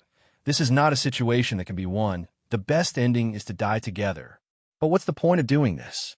You gave me the key, gave me the hint, and let me come here. Just to witness this scene? If they all die, what will happen to the entrance examination? Succeed, fail? Her fingers that were holding the key had even turned white. Calm down. Calm down. Quickly think. I can't mess up the entrance examination. This is the path that leads to the maximum limit of relative freedom. Calm down. Calm down. Even if the world is about to be destroyed, you can still calm down, right? Damn it. This is not something that I should have. Is it Nan Xiaonan? The real Nan Xiaonan's legacy. This kind of cheap kindness, sure enough, there are still some emotional things left behind. Time is like the tide. When it recedes and makes the sea calm down, it is actually storing its terrifying power. In an instant, when the brain is active to the limit and can't support this kind of high-speed thinking, and has to return to normal, the flow of time suddenly becomes infinitely fast. Nan Xiaonan gritted her teeth. Damn it! What the hell am I doing? She ruthlessly pulled the key from her neck and threw it on the ground. This kind of examination, I don't want to take it. Whoever takes it is an idiot. At the same time, Xing Chuang's incantation began to become active crazily around Nan Xiaonan. At the same time, Jin Zhe had already bumped into the male transcendent being and hugged the waist of the male transcendent being tightly, releasing the hand grenade. Nan Xiaonan's eyes emitted a terrifying golden light at this time. She waved her hand, and a large amount of Xing Chuang's incantation madly poured into the hand grenade at this moment. You must catch up. Stop it for me. The hand grenade that was released slowly fell to the ground at this time. Jin Zhe's face showed a look of relief. Maeve suddenly put down the pistol in her hand. Chungwa also released the machete at this time. Bernard raised his head and faced the light. Lawrence sighed and closed his eyes. The sound of the hand grenade falling to the ground instantly fell into their hearts. It's over. Finally. They told themselves so. Bang! Bang! Under the loud sound, the world seemed to tremble. The breath that was held was still tightened. On the screen, the hand grenade that fell to the ground didn't explode in the end. In the cage, everyone looked at the hand grenade that fell to the ground in astonishment, as if they suddenly lost their minds. It didn't explode.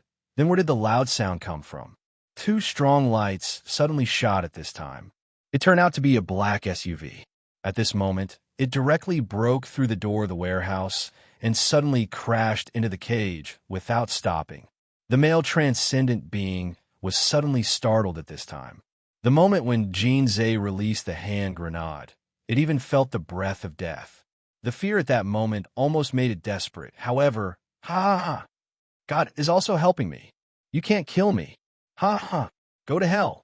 The male transcendent being at this time, raised its claws and then suddenly pierced toward Jean Zay's body. This time, it wanted to directly pierce Jean Zay's chest and grab his heart, and then crush the heart in front of these damn guys. At this time, a cold light flashed. The male transcendent being's claws suddenly froze. Its eyes were confused, and it turned its head inconceivably. It subconsciously looked at the car that broke through the cage and saw a figure in a trench coat. At this time, there was a small, flying dagger stuck in its temple. Bang, bang, bang, bang. Several more gunshots rang out at this moment. At the door of the black SUV on the other side, Mahout held a pistol and fired continuously.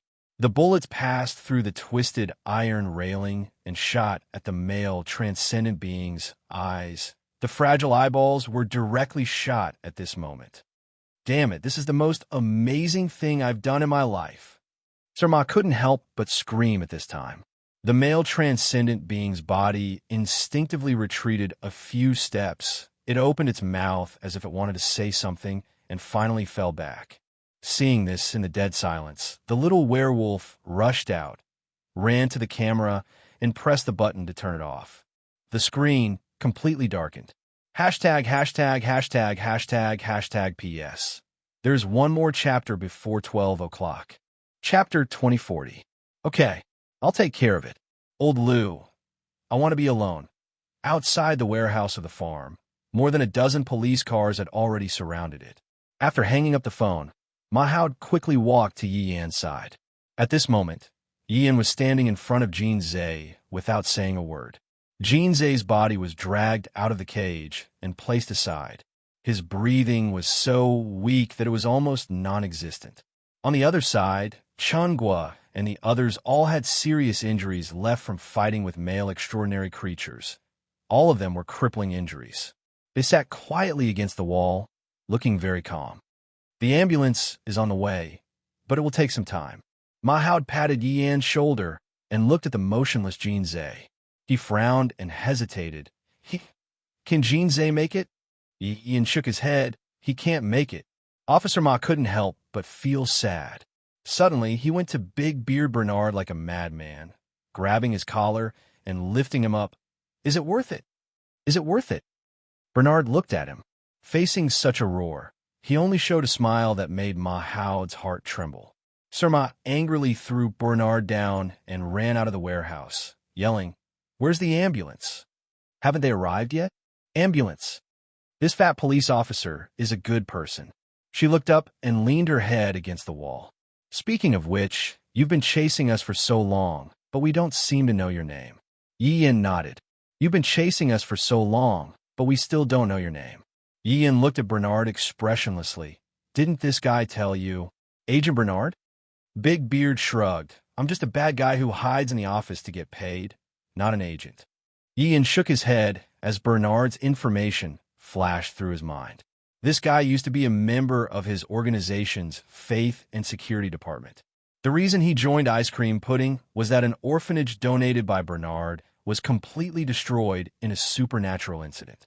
36 children and 4 workers from the orphanage had all died. My name is Yi Yan. Yi Yin slowly said. They all glanced at Yi Yin and didn't continue to speak.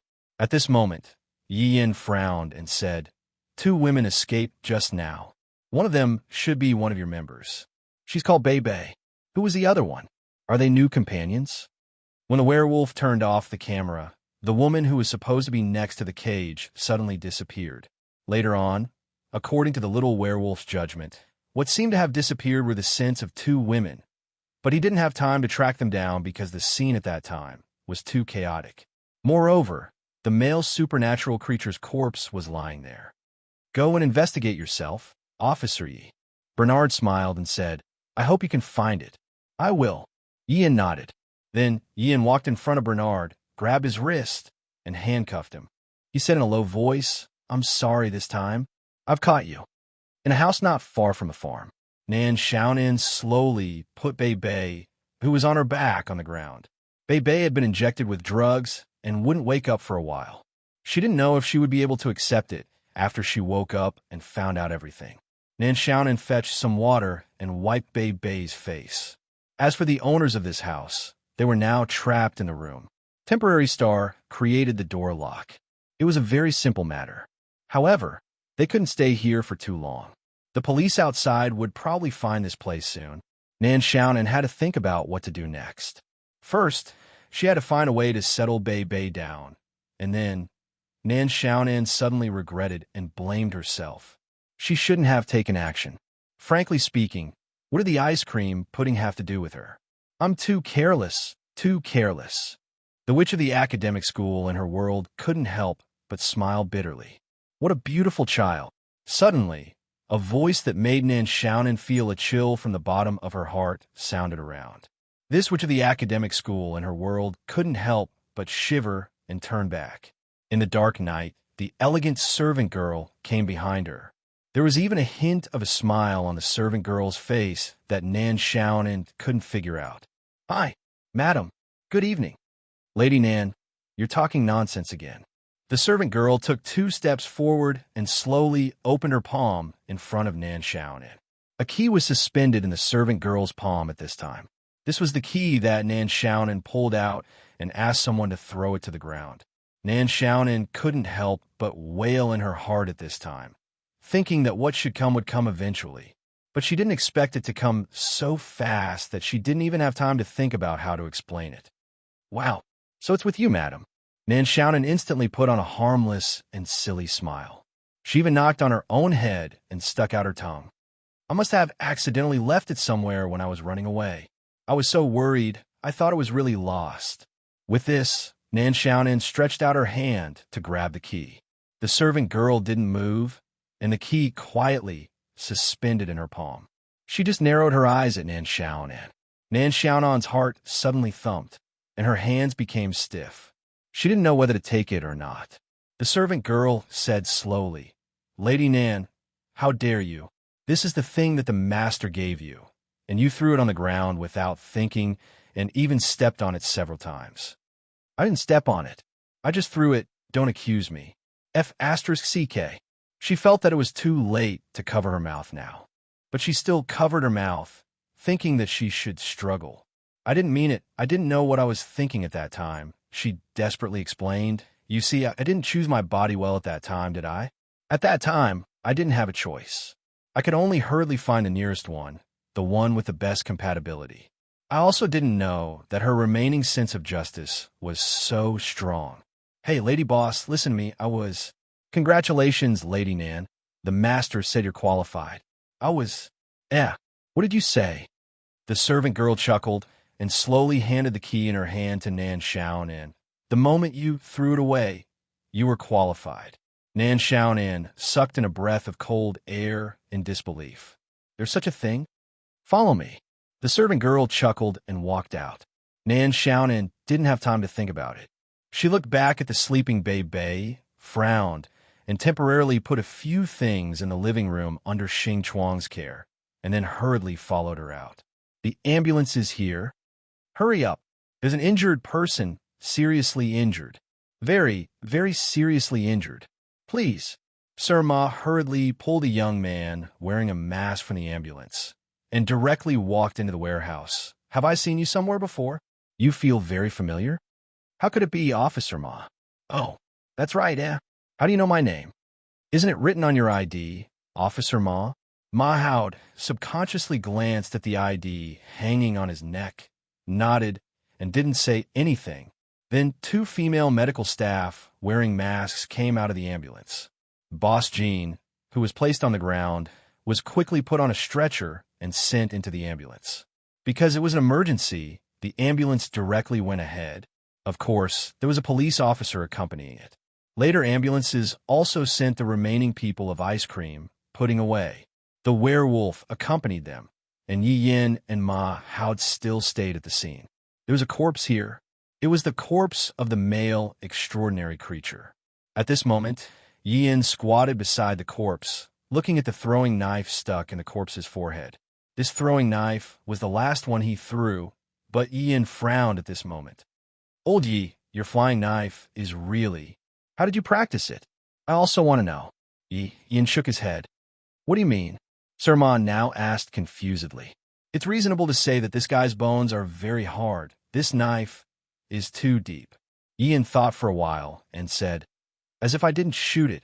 It's super amazing. Ma Howd said proudly. Did you see my 2 super amazing shots? Tut tut. I can brag until the day I die. Keep bragging. Yin rolled his eyes. At this time, a group of men in black rushed over. From now on, this place will be taken over by the administration. Please cooperate with us. Yi Yin couldn't help frowning, but didn't say anything. Hey, Sister Long, you're back so fast. In the pet hospital's living room, everyone looked at Kelowna Shinryu, who ran back excitedly.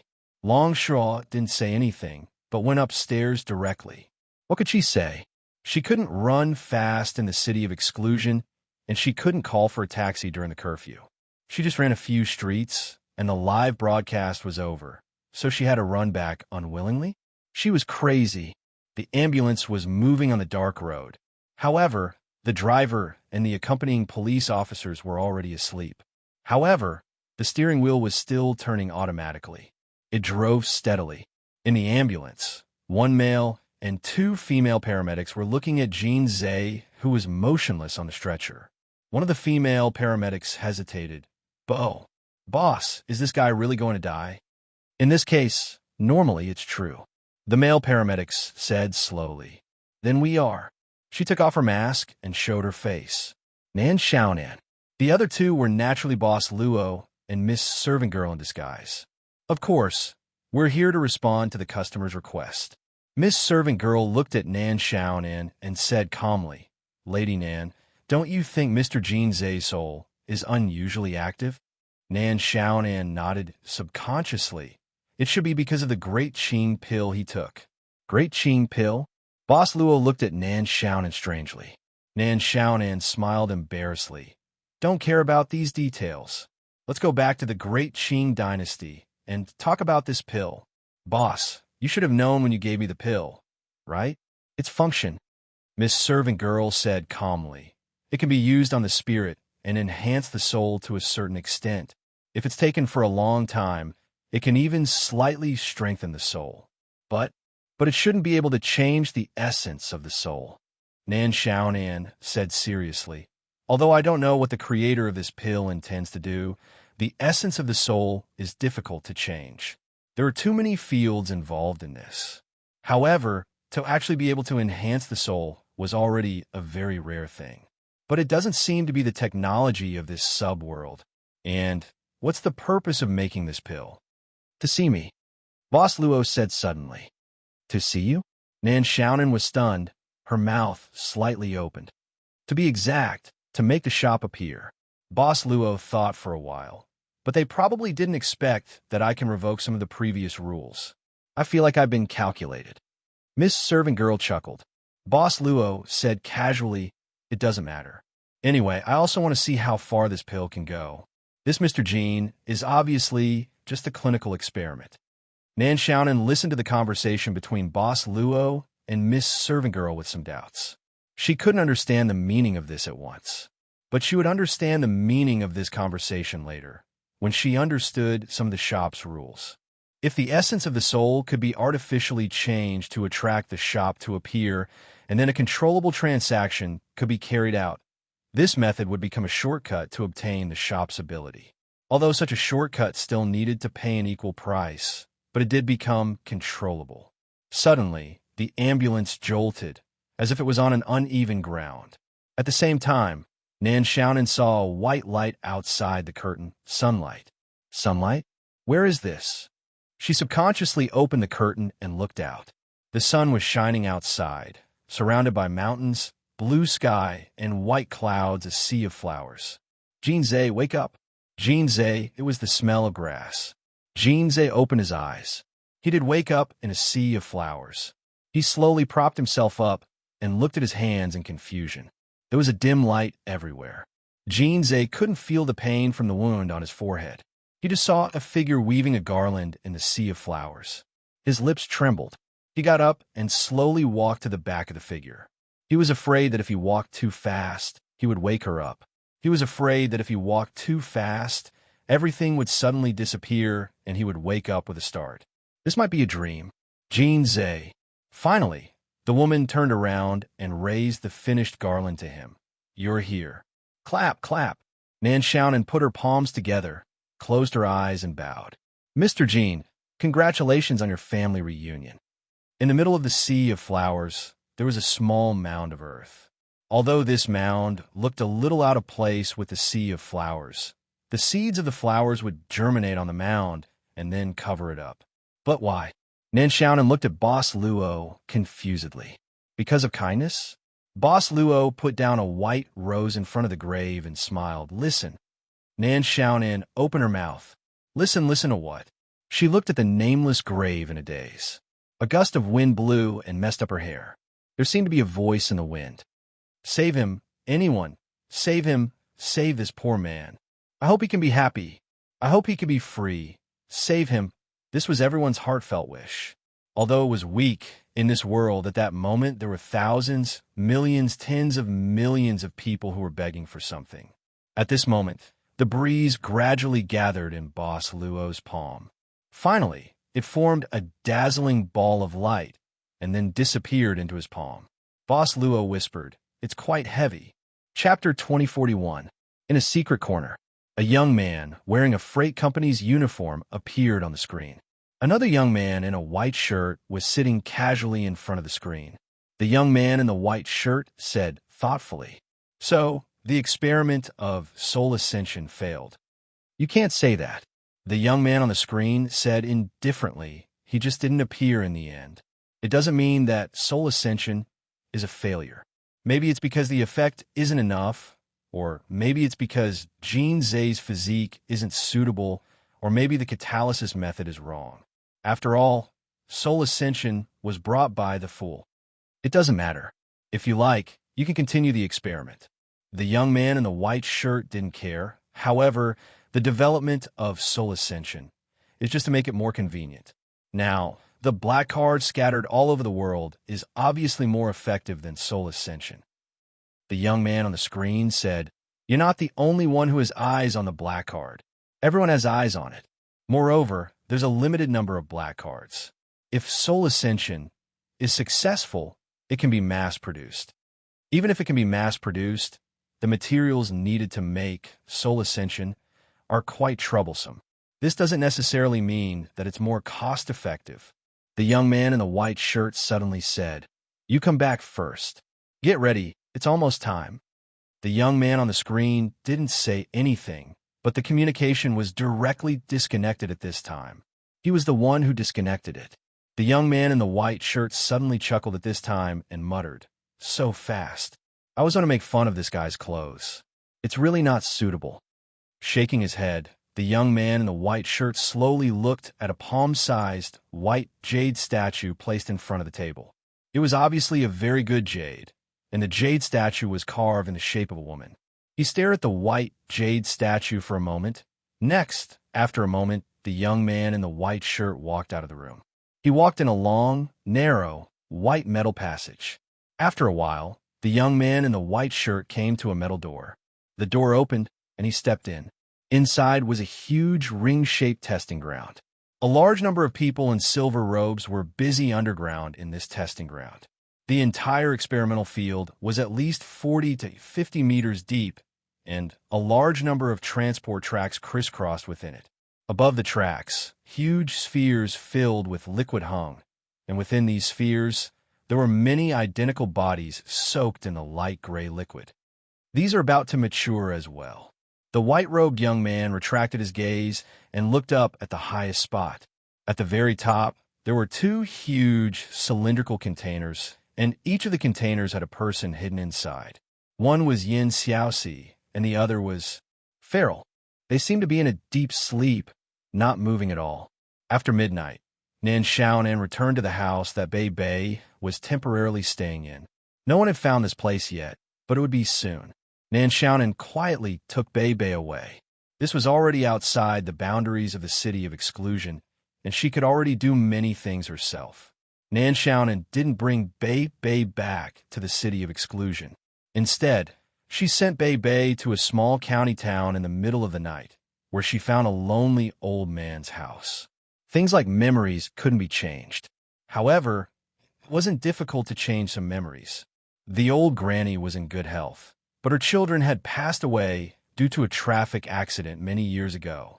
Bei Bei was now moving in with the identity of her long-lost granddaughter.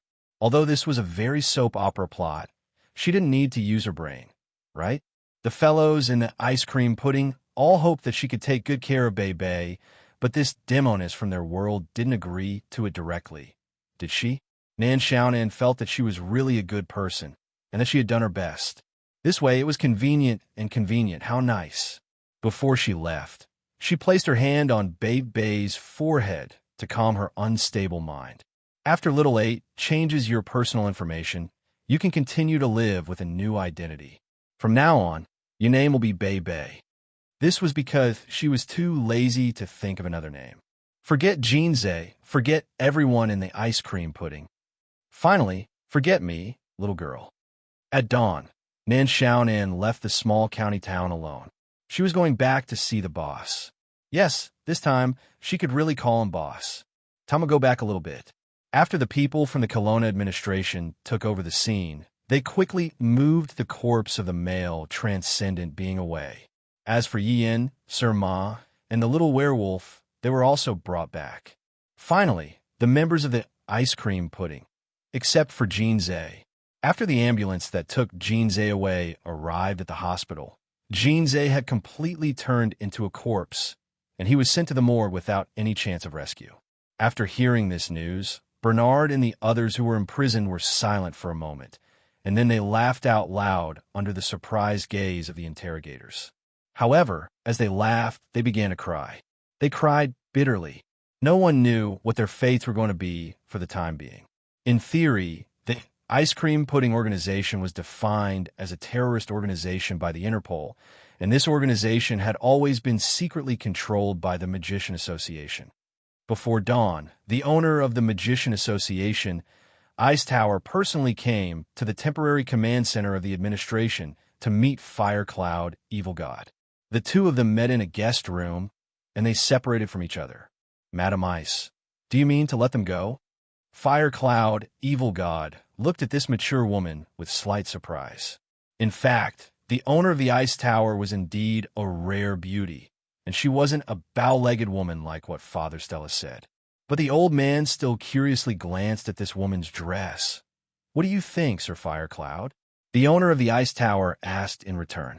Fire Cloud, Evil God, said indifferently. Although they are now causing some trouble in the city of Forbidden, and they have also attacked the hotels where several delegations stayed, they didn't cause any direct casualties. Even if we want to investigate, at most we will just lock them up for a while. Then let's say that the Magician Association is asking for a favor from the Kelowna administration. The owner of the Ice Tower said directly. Fire Cloud, Evil God, said in a deep voice, Are you really going to let these people go? Actually, we haven't thought about how to deal with this matter. The owner of the Ice Tower shook her head and said, But first, we have to have them in our hands, then we can decide what to do next. With the intelligence ability of your administration, it shouldn't be difficult to know what is happening in the European continent. Fire Cloud, evil god, didn't speak. But in his mind, he quickly thought about the information sent back by the overseas agents in the past 1 or 2 hours. The European continent was a huge alliance made up of many countries. And in the past few hours, there were already more than 5 countries, 16 famous cities, and uncontrollable protests that broke out. Like an ignited bomb, the riots spread to every corner at lightning speed. The most serious one was the city where the headquarters of the criminal police organization was located. It was said that more than 30 minutes ago, the headquarters of the Interpol was already surrounded by angry residents, and the number of people joining in was still increasing. Protests, demonstrations. The supermarket's $0 shopping day seemed to be a traditional skill of these Western countries. Now, the sky in Kelowna was still not completely bright. Presumably, in a few hours, when the sky was completely bright, there would only be more riots in the European continent. But the European continent was just the beginning. Fire Cloud, evil god, slowly exhaled, his face showing a trace of helplessness. For so many years, although there has never been a time like this, where we gather together to discuss future development, it is the first time. But all along, everyone has been doing the same thing. We have been trying to maintain the fragile balance between transcendence and ordinary people, letting transcendence hide in the darkness. Originally, we wanted to use this summit to have a smooth transition between the two sides, but now, we have overturned so much of what we have done before. This is not necessarily a bad thing. The Ice Tower Master suddenly said, the Transcendent Association should indeed come out. Fire Cloud, evil god, said with a wry smile, this may not be able to calm the fear in people's hearts. The Ice Tower Master said seriously, but it is something we must do. Fire Cloud, evil god, was silent for a long time, then finally nodded and said, you can take them away. But I also want to ask for a favor from your Magician Association. Your Excellency Fire Cloud, please speak. I hope you can treat these people well in the end. The Ice Tower Master looked deeply at Fire Cloud, evil god, but didn't agree or refuse. It was dawn, and Kelowna was still calm. Although the heart wasn't calm, this country originally had a kind of unforgettable national binding force.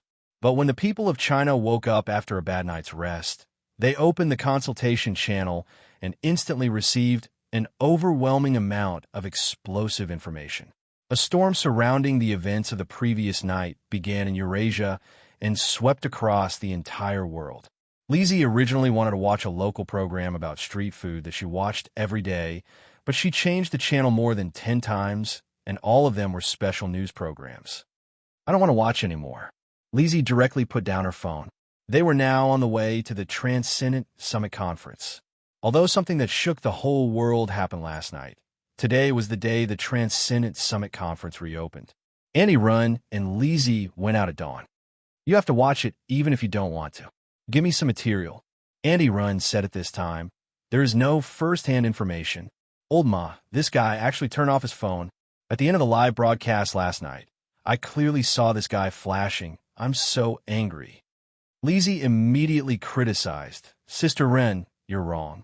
You're eating human blood steam buns. Ren Xiling didn't even look at it. She just picked up a steamed bun and directly stuffed it into Lizzie's mouth. Old Q, who was driving the car, looked at her, but didn't say anything. Hey, what are you looking at? Lizzie nibbled on the steamed bun and leaned over to look at Ren Xiling curiously. Auntie Ren stared at the notebook on her lap without blinking. Black card. Black card. Old Q turned around at this time. Is it that popular online platform that suddenly appeared recently?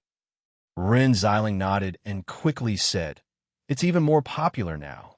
I don't know who actually released a lot of information about extraordinary creatures on the Black Card website, and they claimed that it was the top secret information that the United Nations police had prevented for so many years. I've seen some. Most of them are cases of non-human creatures killing ordinary people in Europe. Not only are there document reports, but there are also photos, videos, and so on. F*CK. Isn't it exploding? Old Q suddenly stepped on the brakes. Auntie Run sighed. Although such a large-scale protest riot is expected, I'm afraid that the information on the Black Card website has something to do with the rapid development of the situation. I just don't know who is behind this Black Card website. He's quite capable to be able to dig up so much top-secret information. The interview car moved again, and soon after, the interview car arrived at the scene of the extraordinary summit. Rin Xiling led Lizzie and Old Q out of the car and prepared to enter. She didn't know if it was an illusion, but Rin Xiling felt that the scene of today's summit seemed a little bleak. On the sea, a figure walked on the waves as if it was flat ground. Not long after, this figure stopped on top of a protruding reef in the sea. This was a guy with a face full of yellow hair. Sun Xiaosheng. It's here, the entrance of a Xinyuan palace. Brother Xiaosheng said to himself at this moment. Then he took out a round jade pendant. He injected a beastkin power into the jade pendant and activated it directly. In an instant, a golden light shot out from the jade pendant and covered Brother Xiaosheng's body. He directly disappeared from the reef. After a while, another figure shot out of the water and landed on the reef. A figure shot out of the water. It was a man wearing a long robe. The man's body wasn't wet at all. Instead, he looked extremely dry. Strange just now it seemed. The man in the long robe looked around in confusion. In the end, he couldn't find anything, so he had to dive into the water again. As one of the gatekeepers at the entrance of the Xinyuan Palace, the man had to be more sensitive. After all, there was nothing wrong with being careful. Just when he was about to dive into the water again, a golden sword light suddenly shot from a distance and quietly entered the man's body. The man fell into the sea in an instant. This time, the sea water directly wet his whole body. At the same time, another furious voice sounded, and the sea instantly burst into a towering water column. Who are you?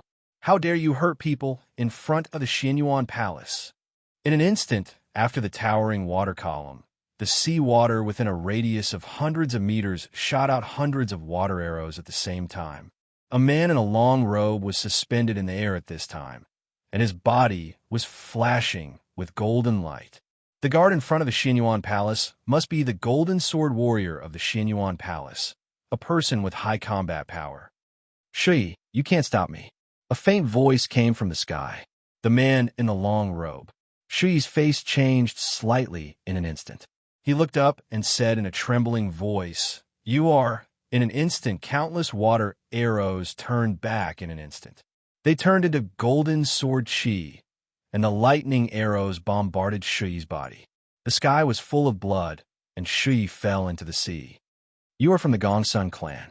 I won't really kill you, but you'd better not wake up during this time. On the reef, the young man in white calmly looked at the sea in front of him. A whirlpool appeared, and a huge door slowly rose from the whirlpool. In the green mountains and clear waters, a figure quickly climbed up an ancient tree. Then he looked at a tall tower in the mountains and muttered, "This is the immortal suppressing pagoda of the Xianyuan Palace. Sun Xiaosheng, I want you to help me enter the immortal suppressing pagoda and bring someone out."